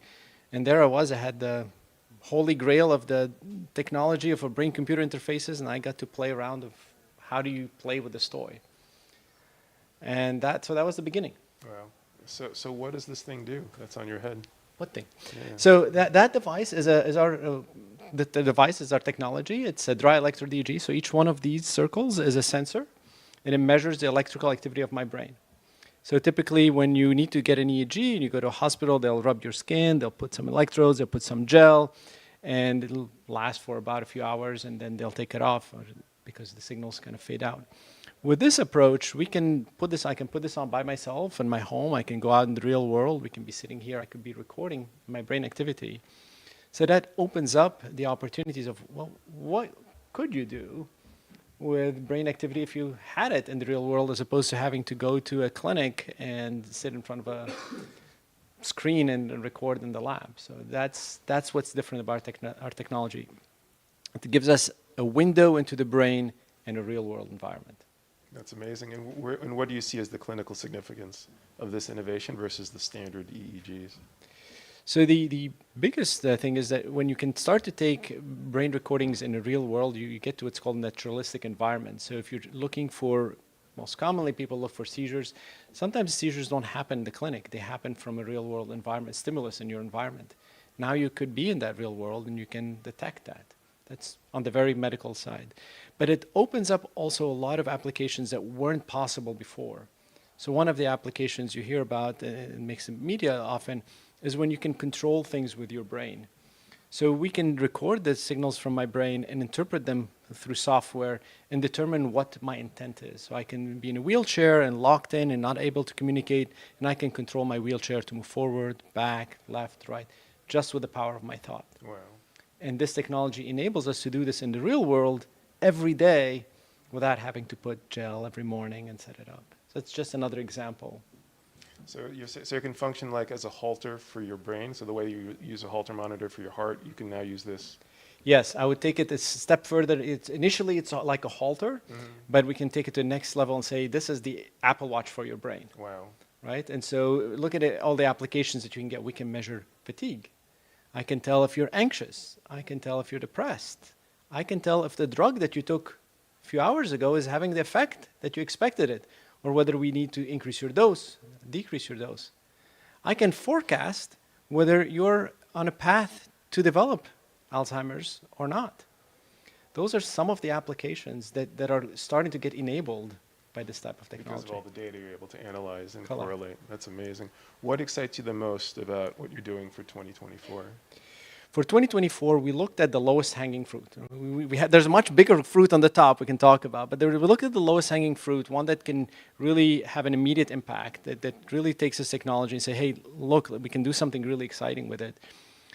And that's a type of neurorehabilitation. We can exercise your brains in a way that was being done for the past 30 years, but not on the scale that we can do. And I'd love to be able to open the opportunity for people to do that. We work out our bodies, we do meditation, we do also, but we don't really focus exercises on the network level, and we can enable that. I'd love to see that expanded and start to happen. Yeah, that's pretty amazing. And what can the Bullpen and the Bullpen community do to support your efforts? The Bullpen has been a fantastic resource to connect me to other fellow people. So there are some people in the Bullpen who could use our technology in their businesses. So that's been a great resource. And really the collegiality between people, just kind of interacting, has helped me realize some of the things that other colleagues, CEOs, have kind of resolved, whether it be on the regulatory side, we've had great conversations, whether it be on the commercialization or fundraising. Those are things that have been already helpful. What I'm here for is right now looking for strategic partners, people that can be with me for the next 18 months as we clear the FDA and help us get lined up for the next big round of funding. So we're doing a small round right now, but really what I want is a partner that will work with us to help us be ready for that next big round. That's awesome. Well, if you want to learn more about Walid Susu and wearable sensing, you can go to bullpen.ventures, and the link in the bio will be there. Thanks for making it out today. This is really exciting work you're doing. Thank you, Jacques, and thank you to the Bullpen. Yeah. Thanks.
Hi, everyone. It's George again with the Emily Whitehead Foundation. Excited to start another patient-centered chat here on Rare Disease Day, bringing together leaders, thought leaders from a variety of backgrounds, something that we like to do at the foundation, create some unique discussions, and I think everyone on the panel today has a unique story about their involvement, whether it's in rare disease or advanced therapies. So start with Matt Hewitt. Quick introduction to yourself and how you ended up in the advanced therapies rare disease space, and we'll go from there. No, I appreciate it, and thank you for the invite. So yeah, I'm currently I'm the Chief Technical Officer for the Cell and Gene Therapy and Biologics businesses at Charles River Laboratories. So we do full service CRO and CDMO for a variety of different modalities and therapeutics, including advanced therapeutics and rare disease. So we have a lot of capabilities in helping folks design their programs for rare and ultra rare diseases that ensures that they meet the regulatory expectations to get into clinic to ultimately try to help patients, but that we don't put up roadblocks. So it's all about providing solutions at the end of the day. Now, in my past, I've worked in cell and gene for a number of years. I'm an immunologist by training. I did run the immunology group at Penn for Jim Wilson and the gene therapy program, where we did a lot of work in AAV in some of the earlier days, and that was very fun and exciting. It was fun because we were really at the tip of the spear at that point and really putting things into clinic for rare disease and ultra rare. But it was also great to see the direct patient impact that we had. And I do think that is something that is a little bit different in this space, is that, specifically in advanced therapeutics, we can see the effects on the patient populations rather quickly. And that's something that certainly occurs in other modalities, but maybe not quite at the speed in some of the advanced therapeutic space. Yeah, thanks for sharing, Matt. Andy.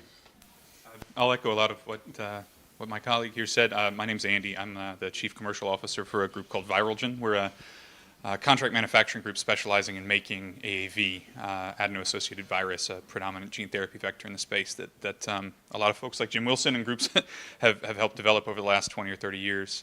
I came to this, I feel really lucky to have come to this space the way I did, working with testing and quality control first, and then onto the manufacturing side, and really figuring out that there's this huge ocean of unmet need of, we can do it, but the commercial pressures we all operate under prohibit development of some things that could be done. And so I got to work with a nonprofit group called the Columbus Foundation, or Fundación Columbus in Spain, that specializes in bringing together manufacturing capacity and rare disease just to get this stuff made, and then work actually in partnership with groups like Charles River.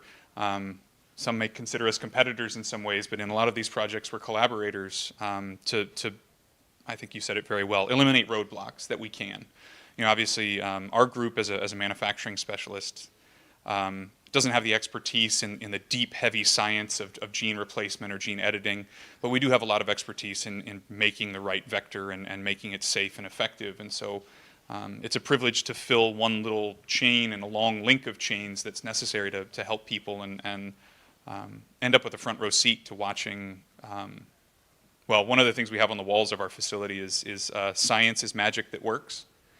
And so to help one little block of the chain to make some magic for patients that need it.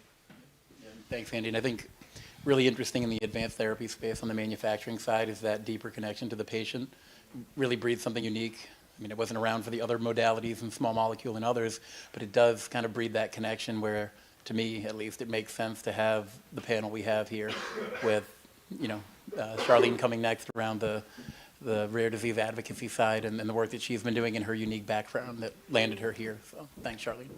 Thanks for having me. I like that. We need more science and we need more magic for sure. I'm Charlene Sun-Rigby, and I'm the CEO of Global Genes. Global Genes is an umbrella organization that works across rare diseases to enable and empower advocates and patients. And we are focused on 3 areas. One is support. The second of our pillars is education, and the third is on research. And just to give you a little bit about my personal background, I'm very new to the nonprofit space. I have spent my career building and commercializing analytics solutions to analyze large data sets, big data. And a lot of that has been in the genomic space. So my last company, we were developing AI solutions to accelerate rare disease diagnostics through whole genome and whole exome sequencing. And ironically, during that time, my second child was born, and it turned out that she had a rare neurodevelopmental disorder. And it took us 3 years to get her a diagnosis, and that's another story. But that really kind of turned me from being a technologist to being somebody who was, a patient advocate. And we started a foundation, and this was in 2017, and started down that path of really trying to put my daughter's disorder is STXBP1, so put STXBP1 on the map. And we went from having 4 researchers in our community to now over 100. And we've gone from 0 therapies in 2019 to now 11 in development. And there's still a lot more that needs to be done to get those therapies approved and through the development pipeline and hopefully to approval and to patients. But as we were going through this journey, and I was thinking a lot about coming from a technology standpoint, how can we do this across rare diseases? Because there are a growing number of rare diseases where this story is not the only story that's happening. And I think it's a very exciting time, but thinking really about how can we raise all boats. And that was the passion that made me decide to move to Global Genes. Thanks so much for sharing, Charlene and Lindsay. Yeah, so thanks for having me today. I really appreciate it. Great panel. I'm Lindsay Chediak. I'm a rare disease patient. I'm also part of the team at Medicines 360, which is based here in SF. We're one of the first nonprofit pharmaceutical organizations in the U.S. But my rare disease story, like many, began with my birth. So I was born with this disease that no one recognized, no one knew how to treat, and I looked rather scary. I had every joint in my body bent and fixed in an immobile position. And I was very lucky in the fact that I have a fraternal twin sister. And so even long before the days of the whole genome being sequenced, there was some suspicion that maybe it was genetic, since we had shared the exact same environment. And since my sister was fully mobile, I was very dissatisfied, to say the least, with my lack of mobility. And so my whole childhood, I essentially volunteered and really demanded that I have exploratory treatment to kind of see what progress we could make. And the first dozen or so did absolutely nothing.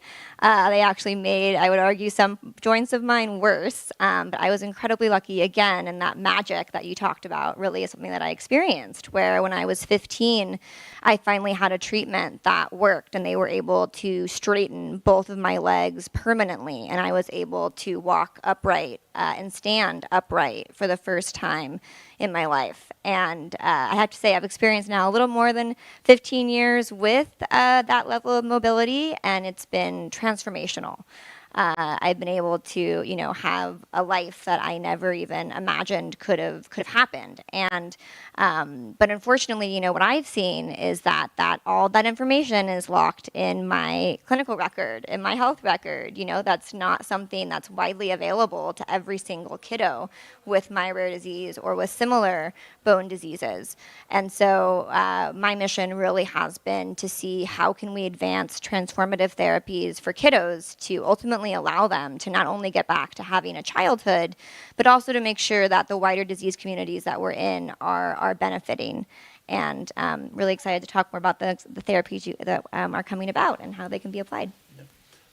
Thanks so much, Lindsay, and amazing work being done to connect there. I think, the really interesting part is the uniqueness in the advanced therapy space with folks like Matt and Andy. I think, Andy, can you speak to some of the work, at Viralgen with the nonprofit connected to advocacy, where a lot of people wouldn't think a manufacturer would have that connection, but we see the partnerships that happen and the uniqueness that happens in the space, specifically with the rare disease community. So, what do those look like, and how do they come about at Virogen? Yeah, I mean, I think we're lucky at Virogen to be focused, right, and on one thing and to do it basically one way. So we kind of simplify a lot of the process of if you wanted to make a traditional therapeutic, there's a process development phase, and then there's an implementation and scale-up phase, and then there's validation of analytics and of the other tools around to make sure that manufacturing is under control. Our choice as a company was to adopt a single manufacturing method for AAV rather than adopt the methods of our customers, which is a traditional model. I will say this is not my ideas. I'm standing on the shoulders of a lot of giants that worked at AskBio, the parent company for Virogen, as well as at Virogen itself. But that opens a lot of doors when we can offer shorter access. Number one, because a lot of the patients we're talking about have degenerative disorders, and therefore the time sensitivity is even higher than it would be in sort of more stable rare diseases. But for us, the mechanism of AAV is in some ways kind of elegantly simple, right? In many disorders, you lack a functioning copy of a gene that expresses a protein that's necessary for normal function. Put the gene in the body, restore normal expression, get some level of functional normalcy back. And so when we can take away some of the access hurdles of, do you know what the gene is? We can handle a lot of the rest of the steps of putting that gene in the right vector in a safe and effective way, and then tee up groups like Charles River who handle things that we don't handle, like the clinical administration side. It's a frozen vial. Obviously, we're not all just going to inject that into ourselves. There needs to be a team of physicians involved in all of that in a clinical setting that's safe. But that's really what we saw as the opportunity, I would say, is because our choices as a company allowed lower barriers to entry for foundations and groups who lacked the necessary knowledge in the science of manufacturing, and so they could just source, as you alluded to, in the work that you've done in your nonprofit life of sourcing the research and then handing it over to a group like ours who can ideally kind of sand some of the rough edges down and speed up the process. It's almost viewing it as three different tasks, and we really focus on the barriers to entry of the middle task, right? There's the development of the therapeutic, the manufacturing of it, and then the administration and monitoring of it in a patient. And that middle part was, for us, a surprisingly high roadblock. Obviously, we've devoted our whole lives to it, so it's like, yeah, this is how you do it, but that's quite opaque, I think, for most people. And where the privilege of what we do comes into it, because if we can offer solutions to something that appears opaque, we get to contribute in a meaningful way to individual patients, which is unusual as a manufacturer, as you alluded to. Making a small molecule or a monoclonal antibody or other therapeutics, they're important, but you don't know who they affect. And with these therapeutics, in some cases, they're personalized in ways that are personally very impactful for me. Yeah, and I think, pointing to, the work that Charlene's done both as an advocate and now at Global Genes, I think it's an interesting point. And one thing that we often bring up and that I've learned in the nonprofit space, parents don't really care what modality cures their kid. And that's an interesting piece, given our tight-knit connection at the Emily Whitehead Foundation to the advanced therapy space. So as you think through the work you've done, Charlene, how does that drive forward from the research side, and what do the collaborations look like when you're really agnostic to the modality? How have you driven things forward in your world? Yeah, it's an interesting thing thinking about, being agnostic to modality, because you're right that what patients and families want is they want therapies that are effective, and because most of them aren't scientists, they're not thinking that, oh, I really need an ASO, or I really need this type of therapy, and it's what is going to be most effective, and then probably secondarily, how challenging is it going to be to get the therapy. And so what we work a lot with with organizations, and we're actually rolling out a program called a Research Roadmap program this year to support advocates in their work to start to develop what that strategy is around what are the gaps in knowledge in terms of their specific disease, and then also what are the pieces of information that will help to start that process in terms of understanding what are the modalities that might make more sense, like examples like, is it a recessive disorder, is it X-linked, things like that that could make a difference in terms of the type of modalities that would be selected. On the kind of going further downstream, having high quality research partners is so critical, and I think that a lot of advocates initially only realize that there are academic researchers out there because those are the most visible, and people who typically receive grants. But I think that there's starting to be a real growing understanding of the value of commercial partners and how they can really begin to drive the process, more quickly in different ways. So I think it's a really exciting time in terms of kind of the growing toolkit that is available to advocates, and helping them to take advantage of that as seamlessly as possible is, something that I think is really incumbent upon us. Thanks a lot. And Matt, we were speaking a couple weeks ago, recent announcements from the FDA around CAR T, and given your history and role in Jim Wilson's lab and being so connected to the patient, as a manufacturer, how do you address those types of challenges? We talked about at the foundation, we're wondering if patients, how do we communicate better? How do we create better messaging where these rare incidences happen? And then what role can manufacturers or folks like yourself play in helping with that communication to patients when we see just new information coming out? And yeah, I mean, it's a good question, and one we think about quite a bit, I think in general. And I mean, we have a lot of data around this that is still being somewhat mined, and I know that there was some recent development where Carvecti now has a black box warning for secondary malignancies, which if you read a lot of what clinicians actually talk to patients about in these cases, this is a conversation that they have regardless with a lot of these cancer patients, is that you are at higher risk for secondary malignancies just by the nature of the frontline therapies, much less anything else that we might be treating you with. And I think there are still a lot of questions out there around these malignancies. To date, I've only seen like one that has apparently been CAR positive, and it may have already, the clone was pre-existing in the apheresis material, suggesting that at a minimum the patient was predisposed for a leukemia in that case. But I think zooming out in general, I mean, what we try to do is maintain ongoing close relationships with the regulators, because I think like what we're trying to get at in some of these comments is that we're really trying to operationalize the way that we develop these therapies. I cannot take on the responsibility of the therapeutic developer, manufacturer, regulatory advisor, and then commercial person. I mean, that's just, I mean, it's a can you or should you? I can do it. Should you do it? No. We need therapeutic developers and advocates to focus on getting awareness and money into development. I think some of the most impactful things that we have are patients sitting in front of us that are talking about this. I mean, sometimes I say we have, in the case of CAR T, we have a literal poster child, right?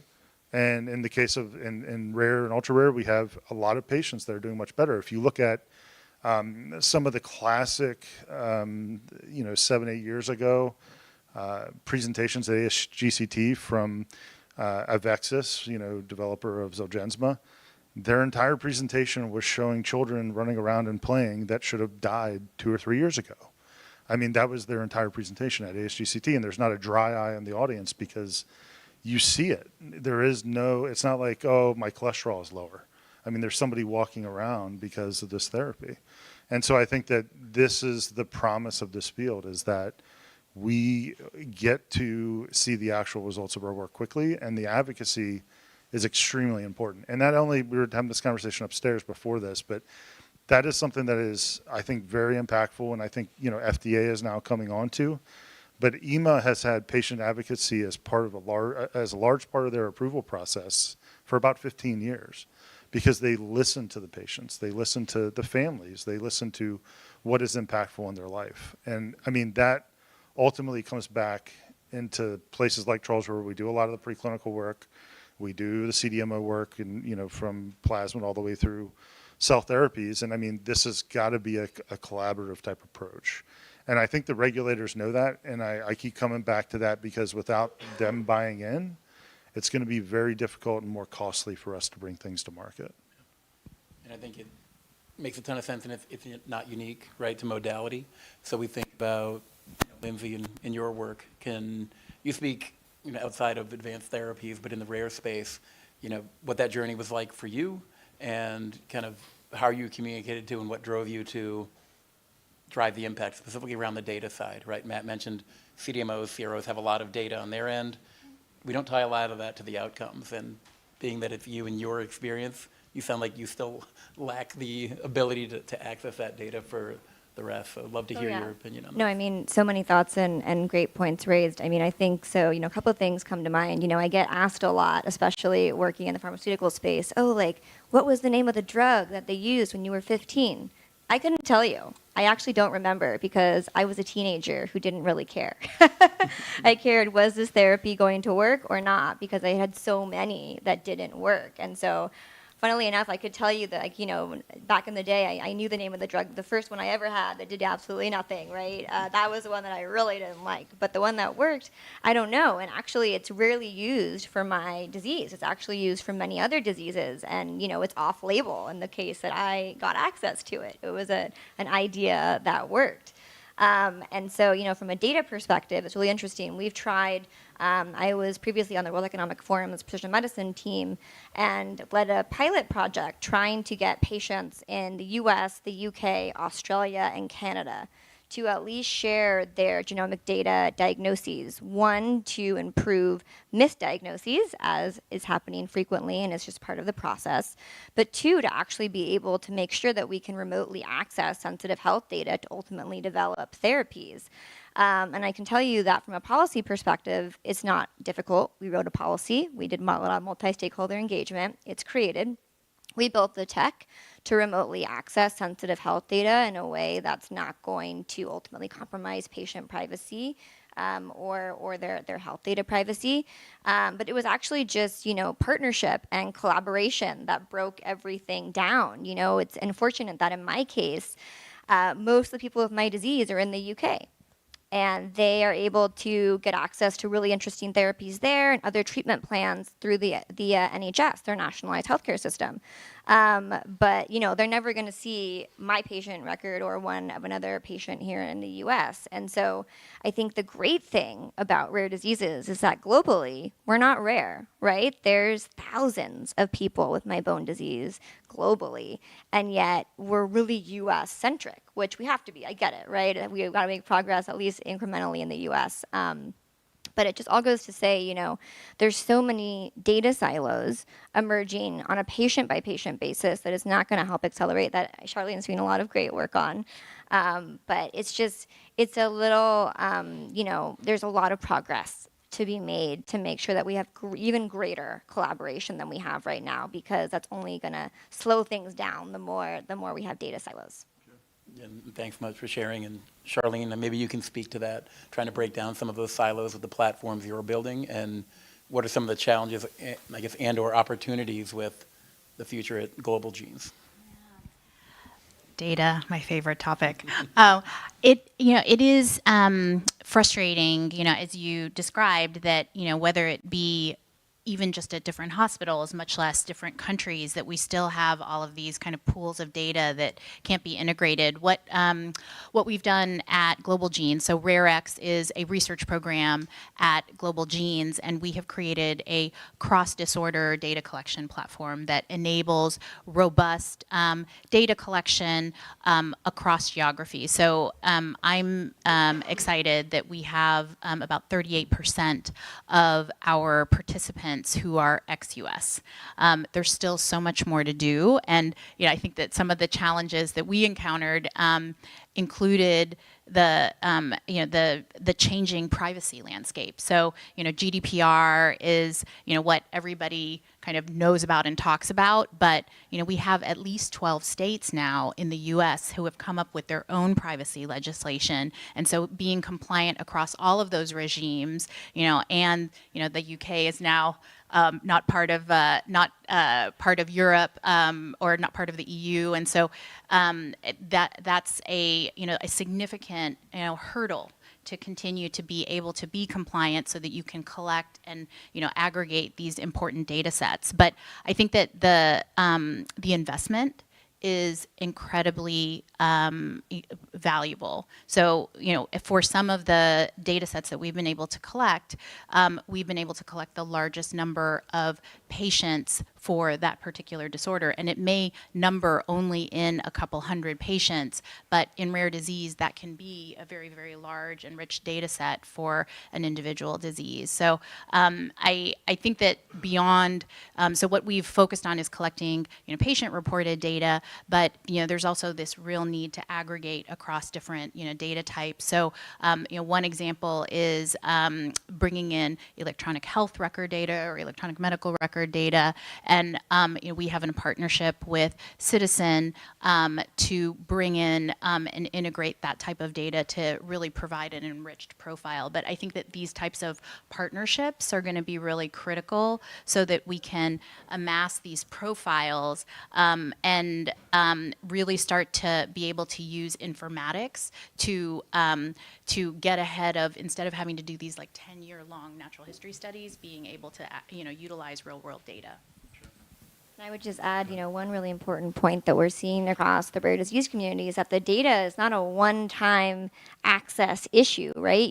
Every year I have a new issue with my bone disease, a new unreported symptom, a new treatment that I need, since there is no cure. And I think what's difficult too is that so many studies rely on past data. And it's like, but how is that patient doing now, today? Like, what's changed for them? And could that influence the possibility of maybe another therapy being relevant? And of course, that's probably more relevant to the cell therapy space than the gene therapy space, but it's, it's your target is constantly moving, especially for some of these kids where, when I was 2 years old, maybe I didn't have a symptom, but it popped up when I was 10, and it was actually way more debilitating than the one that I faced when I was 2, because kiddos are growing and changing every single day, and that's, of course, the key challenge with treating a kid in the first place. Agree, and the other issue is that it seems like in terms of data set collection, there oftentimes is a lot of data for peds, but once you get into teenagers, the data just really peters off very quickly, and so it's so important to have that longitudinal view. And thanks for sharing. And I know we have just a couple minutes, but kicking it back over to Matt, we think about the topic of data. We think about on the manufacturing side. We always say we need to collaborate more, but do we ever actually get there? But what are we missing in terms of collaboration when we think about that? And what can panels like the ones we have here do to help push that? Yeah, I mean, it's a huge question. I mean, what everybody points to, which I think is a good parallel, but different, is back in the 80s, when we really started getting going in monoclonals, Genentech established a consortium of all the different monoclonal antibody manufacturers, and they came together and shared data. And we just don't have that right now. That's the reality of it. I think some of it is around, what we were talking about before, where it up until 5 or 6 years ago, it was very common for CDMOs, in the case of viral vectors, to just do whatever the client was doing. What we've decided now is that we're just going to platform things, and then it's going to be plug and play. So I think that is, that's where biologics started, and then they started doing that. I think we're still getting there. We have to get away. I generally, and I think this goes for cell and gene therapy, we have to get away from, as a field, away from the saying the process is the product. It might have been good in the beginning if you wanted to raise some money for something, but now I think it's detrimental. We have to be more open. There are a lot of data sets that are out there. They're fragmented. They're not willing to be shared. I think on the manufacturing side, it's something we can do. I mean, AAV is made with essentially several different cell lines, primarily a mammalian, in one case, insect based, but we're all probably doing it generally the same way. It's whether we want to admit it or not to each other. And I think that's what we've got to go. I think on the patient side, I think that's been covered pretty well. I think, we obviously adolescents are pretty hard just because of puberty. Kind of throws everything off. You're wild with hormones, and then it's having all these effects on your body, and then you throw in a rare disease. It's not dissimilar in some ways to like some of the things that we see in cancer, where you got somebody that has multiple SCTs in some cases, 8, 12, 13 lines of therapy, but the vector is the problem, right? So I mean, we have to get better at that. I think in using more AI in a pragmatic way, because sometimes I get afraid that AI is a hammer going around looking for every nail it can find to hit. I think we have to just hopefully apply it in a sensible way that's going to provide us useful data. I think if we could do it on an anonymized basis on the manufacturing side, maybe that'll get us to a better place where nobody needs to know that we're better than someone else or vice versa.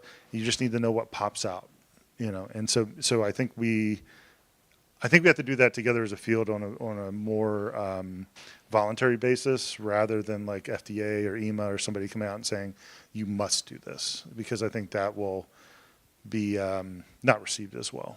Yeah. And thanks, Matt. So many great points and so many more things to figure out from that. Andy, on your end, given your career connected, how do you stay closely connected to the patient? Like what drives you to stay connected to that side of the world and keep you at Virogen? I mean, for me, I've recently actually, returned to the organization, and part of what drew me back was that connection. That it's the hardest thing I've ever done to receive a call. Sometimes being on the commercial side, and so like you're supposed to be easy to reach, can be a little bit of a challenge when you get a call from a parent. Almost always, right? A gym teacher in Florida or a systems administrator in Canada, just trying to figure something out. And they've talked to somebody who's talked to somebody who says, well, maybe gene therapy can help, or I think gene therapy can help. Sometimes you pull it off, though. The couple collaborations between our companies have successfully pulled that off for patients whose names I know. I will say, that is not something I ever thought would be possible. To be able to, Zoom with a kid who, I'm like I said, I'm a commercial guy. It's been a long time since I had gloves on, and everybody in the world should be grateful that I'll probably never wear gloves for work ever again. But we're involved. Our organization is involved, and there are, less so for me. I mean, for me, selfishly, it's a hugely impactful thing. It's part of why I came back, like I said, and to know kids' names that we've helped, and to know some kids' names who we tried to help, and that's important to remember too. All of that's not something I ever anticipated being possible for being a commercial executive at a CDMO. That's not how the world usually works, and so that's worth almost anything for the chance to do that a little better. And thanks for sharing. And I think that is the uniqueness in the advanced therapy space. Not mutually exclusive to the rare disease connection, but so many advanced therapies are the answer in our insulated world. Charlene, any last thoughts around what we can do better, how we can collaborate, how we can connect the world better from research to the delivery of these treatments?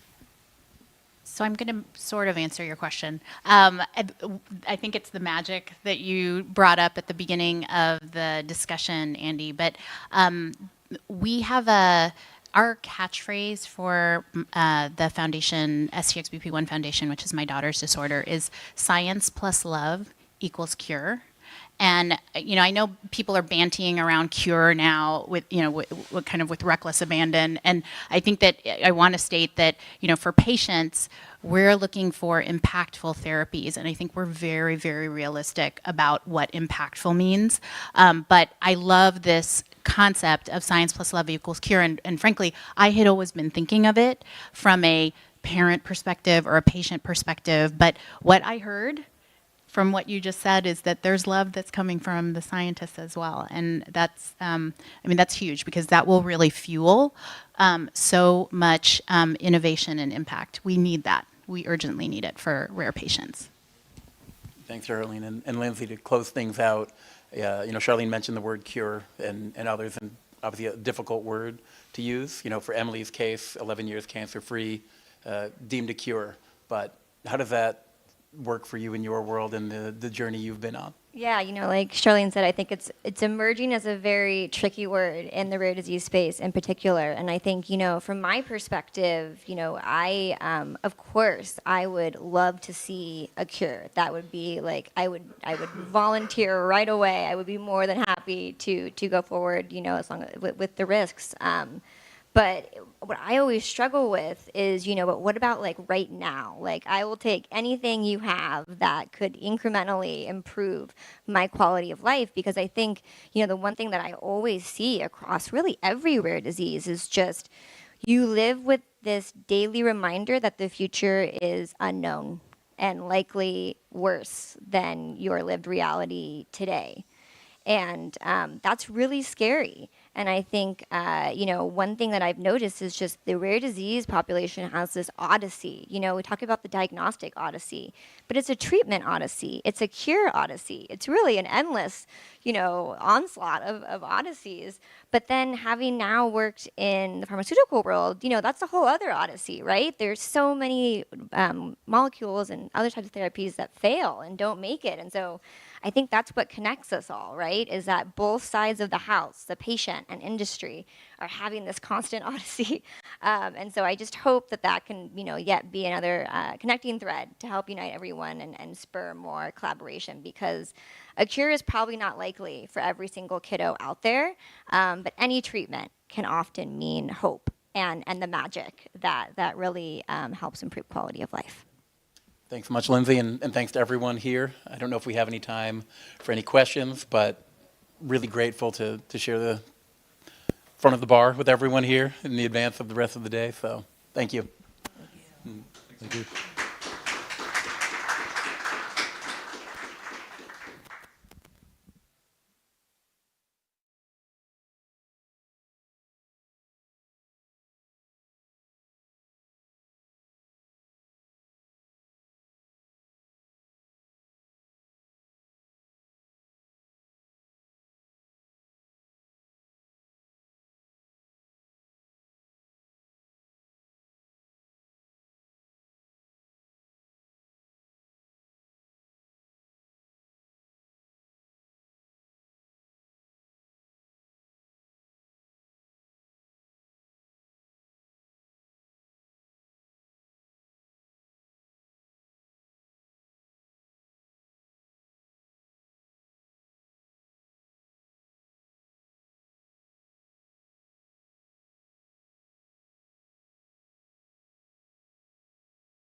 Dr. Jacques Despitri here at the Bullpen on Rare Disease Day. I'm here with Will Haskins from Owl Therapeutics. Great to have you here, Will. Can you tell us how you got here? Sure. Thanks so much. We formed Owl Therapeutics in 2023 to develop diagnostic-powered therapeutics for traumatic brain injury and brain health. So our mission is really to develop the first therapeutic for traumatic brain injury. No way. Wow, that's pretty awesome. Could you tell us a little bit about your background and then also, how you started or how you got involved with Owl Therapeutics? Sure. So I'm a bioanalytical chemist by training, and I did a postdoctoral fellowship at the McKnight Brain Institute, where I got into traumatic brain injury. Nice. And I was one of the first people to do a PhD in proteomics, or the large-scale study of proteins.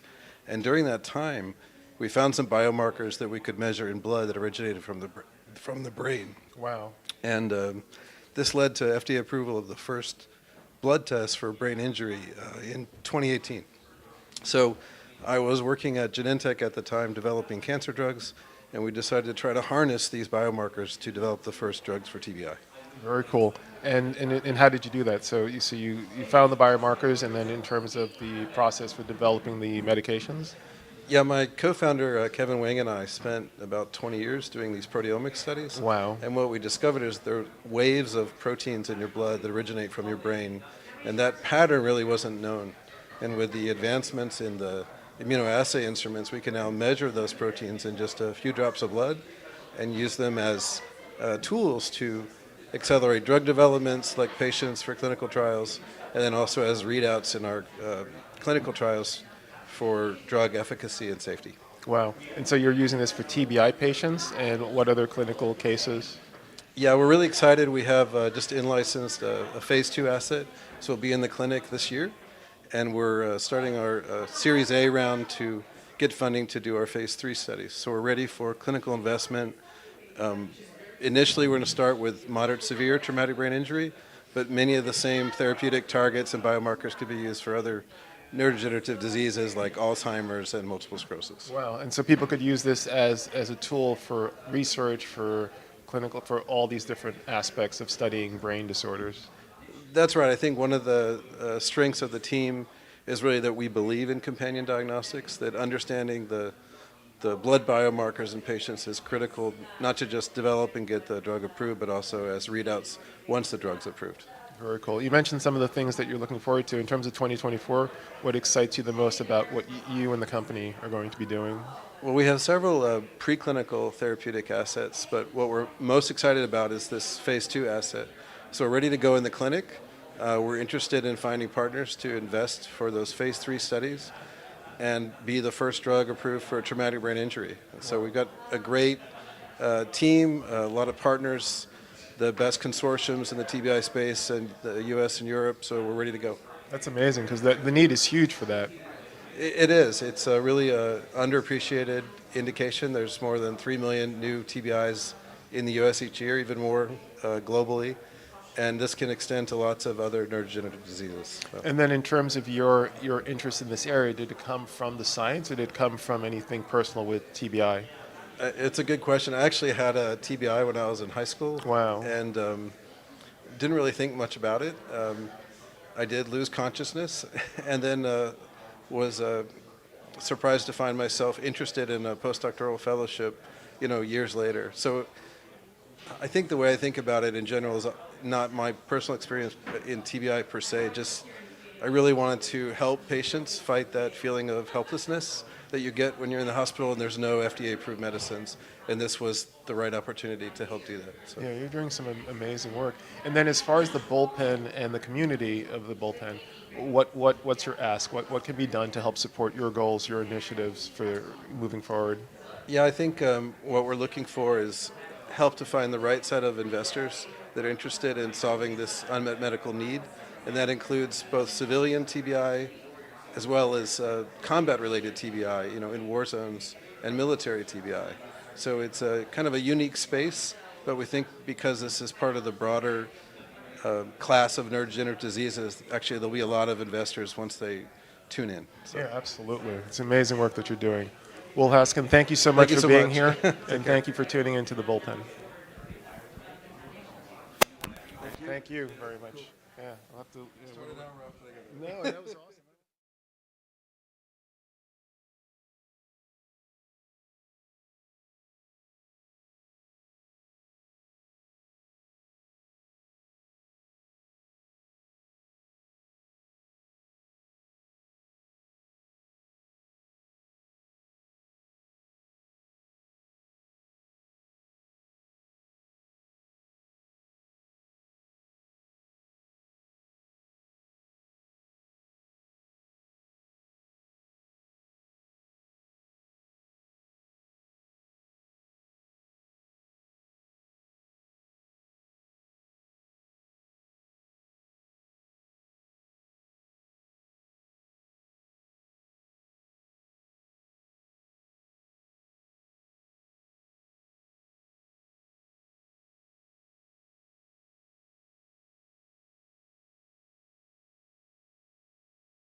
Hi, Dr. Jacques Despitri back here at the Bullpen at the Golden Gate Yacht Club. I'm here on Rare Disease Day with Lindsay Linke from Psyched Biotechnologies. Hi, Lindsay. You want to introduce yourself? Yes, thank you so much. It's a pleasure to be here. Yes, I am Lindsay Linke, CEO and co-founder of Psyched Biotechnologies, and we've got a very innovative approach to drug delivery, and I'd love to tell you a little bit more, but we are a spin-out company, spun out of Colorado State University, and we are located just outside of Denver, Colorado in Fort Collins. Very cool. And what's your background and how did you get involved in this? Absolutely, yeah. So I have a PhD in infectious disease epidemiology and a master's in engineering and bioengineering. I had a really unique opportunity to be first name patent inventor on a patent technology through the university that happened to be a part of my doctorate work. That's pretty cool. So yeah, so I very intimately, have worked with the technology that Psyched has now for through my doctorate all the way through today, and decided I didn't want to go the academic route, and really, I know I'm an entrepreneur, and industry, that route was really speaking to me, so I spun the company out in 2016, and directly out of the university. Directly out of the university, yeah, and we're going strong. So yeah. That's amazing. So what does the company do? What do you focus on there? So Psyched has developed a very innovative approach to drug delivery, as I mentioned. So similar to how you would use a viral vector or a lipid nanoparticle for the delivery of biologics, we're using bacteria. Wow. And we are one of just a few companies in the world that are harnessing bacteria, and in doing so, we're really opening up a whole new world of possibility for enabling this next generation of nucleic acid and gene therapies. That's amazing. And how would it work? What's the secret sauce? Or not the secret sauce, but but just for the average person, like how would you explain in terms of what this technology means and how it would apply to the clinical setting? Absolutely. So one of the things so our technology is called Backpack. So based off of bacteria, Backpack. Backpack has been engineered so it expresses proteins on its surface, and when you deliver that into a patient, it's able to hone in and target specific tissues and organs in the body. Wow. So it's able to provide tissue-targeted delivery, but the other really valuable part about this technology is that it's also the manufacturing element. So the Backpack is programmed to make whatever that nucleic acid or gene editing cargo is. So it produces that mRNA, short hairpin RNA, protein, nanobody, and it's able to deliver it to specific tissues in the body and get intracellular and deposit that in order to have a therapeutic effect. So it's a very innovative, I'd say, cutting-edge approach to drug delivery. Yeah, it's pretty ingenious. That's pretty awesome. And what's your hope in terms of 2024? What are the goals? What's the plan? Well, to date, I'm really proud of our team. We were recognized in 2022 as the top emerging startup company coming out of Bio International. So that was a big nod of endorsement for what we're doing. We've been funded just over $4 million in non-dilutive funds through primarily SBIR through NIH. And now we're ready to scale. We're ready to grow. So we're here we're raising seed capital, looking for a lead, and want to grow our team, and really looking forward to developing our own pipeline, our high value assets using Backpack. And so that's what the future landscape looks like for Psyched. And so in terms of the ask for the Bullpen, so I assume that this is part of it. Are there any other things that the Bullpen or the Bullpen community could help with? Yeah. I mean, we're of course, we're raising seed funds, but I'm here just to grow my network, to look for advisors and individuals that understand what it's like to be at working for and starting a platform-based company, and can really help us maximize the value of this platform. And so we're just looking for people that can be passionate about what we're doing and understand and see the vision and want to get involved. Yeah. That's pretty awesome. So thank you very much, Lindsay Linke. If you have more questions or you want to reach out, you can go to bullpen.ventures, and her link and bio are up there. Really nice having you here. Great. Thank you. Thank you. Nice meeting you.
Welcome to the Bullpen, everyone. If you're tuning in internationally, maybe in the U.S., welcome to the last interview of the day. I have George Eastwood with me. My name is Christian Engstrom. I'm founder of the Bullpen, also CEO at Evia Bio. We've had a wonderful day, George. It's been a good day. And you were chairman of today, Rare Disease Day. I think if folks tuned in earlier, they might have seen you doing some interviews, running some panels. Are you happy with the way the day went? Yeah, extremely so. I think amazing to bring together diverse groups of people, disparate panels with different backgrounds, but connecting the dots and telling the right stories. Really important in the nonprofit space is that ability to storytell and communicate, just like in any other business, and bring in passionate patients and other nonprofits and folks in the manufacturing space that can articulate that story and bring that patient connection to something that's usually so investor-driven and provide some inspiration around why we do what we do. I think it couldn't go much better. George, you were on the industry side, the for-profit side, done, marginal nonprofit work in the past, but now you've jumped in full-time in the nonprofit world. How's that been different for you? Yeah, I think overall it's actually harder to collaborate at times. That was an interesting thing that we picked up. Had these grandiose visions that leaving the for-profit world and jumping into nonprofit where we're more passion-driven, there would be a sole focus on committing to the greater good.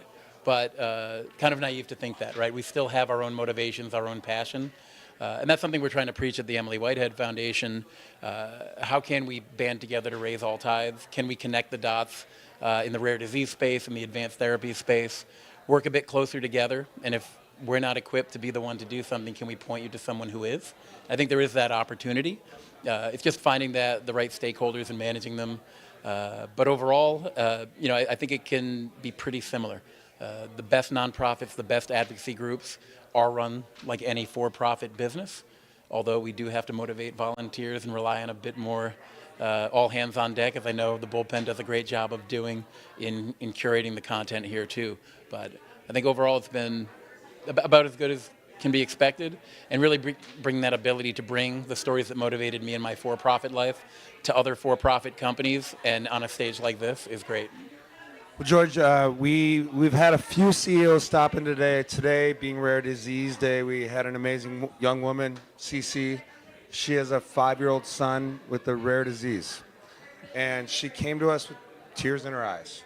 And she said, I don't know what to do. I started a company to save my son's life, basically. And what a day to come to this location with the people that were here. I think we had 4 or 5 CEOs that started a nonprofit to do just that, save their child's life. It's pretty heavy stuff, emotional stuff. You do this every day. Yeah. And I guess my question is, if you had an ask for the market, how would you get them involved with the Emily Whitehead Foundation? How do you, I emotionally went through the roller coaster today, and you were talking about how when investors get to see that, when partners get to see that, they realize the collateral damage that rare diseases cause in the caregiver part of our society. Not only is the child devastatingly harmed, but the families are, right? What's your ask for the market as you build a coalition of leaders around championing rare disease? Yeah, and I was fortunate enough to meet Cece today, and I think seeing her diligently taking notes from all the CEOs that were present, all of the members of the Bullpen that listened to her story and connected and gathered information, it's inspiring. Do it every day on my end, but it doesn't stop it from being impactful and make you feel like you're doing the right thing. From an ask perspective, I think you point to a lot of things. You mentioned the caregivers, and one of the things when you look at rare disease and the impact it has, even if you look at the market level, it's the productivity loss of the parents. We don't have the numbers in front of us. It's not necessarily where the Emily Whitehead Foundation is focused. But if you look deeper at the loss of productivity, you could hear it on the panels today. We have a plastic surgeon and a wife who's a surgeon who stepped away. So we have another surgeon not doing their job because of one diagnosis of rare disease. What is that worth to society? And when we look at the impact and the value-based creation of these therapies, I would ask investors, the market, large pharma, to think about that full impact and really push on a policy and legislation level and with our payers and our insurers, what is that full impact and how do these therapies that look expensive in the advanced therapy space actually create value? I think if you dig in those numbers, which we hope to do with the foundation a bit more as we delve deeper into rare disease, you'll find that there is value to be created, but how do you get the right stakeholders in there? I think one of our panelists brought that up, right? The loss of productivity, the so much loss around, but it's different stakeholders, it's not consolidated. So it's hard to say to this venture investor that outside of this return, there's a better societal gain. How do you measure that? And how do you bring the right people in the room to map that out and find a way to solve these problems? So I think that ask is to dig deeper, to work closer with patient advocacy groups, and to start conversations, think about a unique way in which we can approach legislators, approach everyone together around this is the true impact, this is the true value, how can we work together to make it work financially, even for the investor group, because we do need that capital flowing in to make it happen.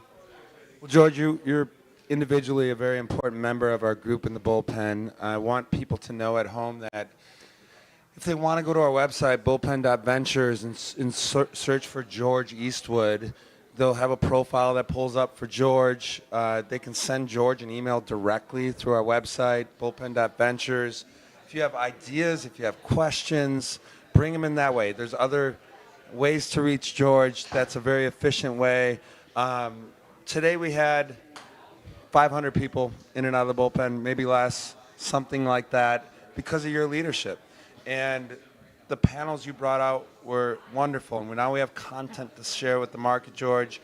I'm totally thankful to the dozens of people we have out here partnering, continuing to partner. We have a happy hour coming up from 4 to 7. And I welcome Emily Whitehead to continue partnering with the Bullpen. And we want to resource you and just are very thankful that we're involved. And to folks that are thinking about getting involved in a nonprofit, when it comes to accountability, when it comes to achievement, the Emily Whitehead Foundation has really put together a stellar team.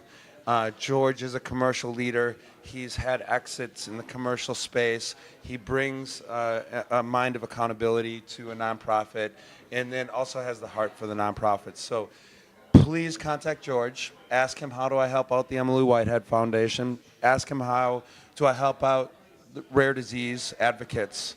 And George, thank you again. Any last words that you want to say to the market? Yeah, and thanks so much, Christian. And I think the help you can give a nonprofit isn't always dollars, it's time. You know that, Christian, getting the commitment of time, resources, expertise in the space, and just being a part of the network to connect. Certainly funds go a long way to building the programs that we're looking to look at, and my commercial background comes in handy on that end.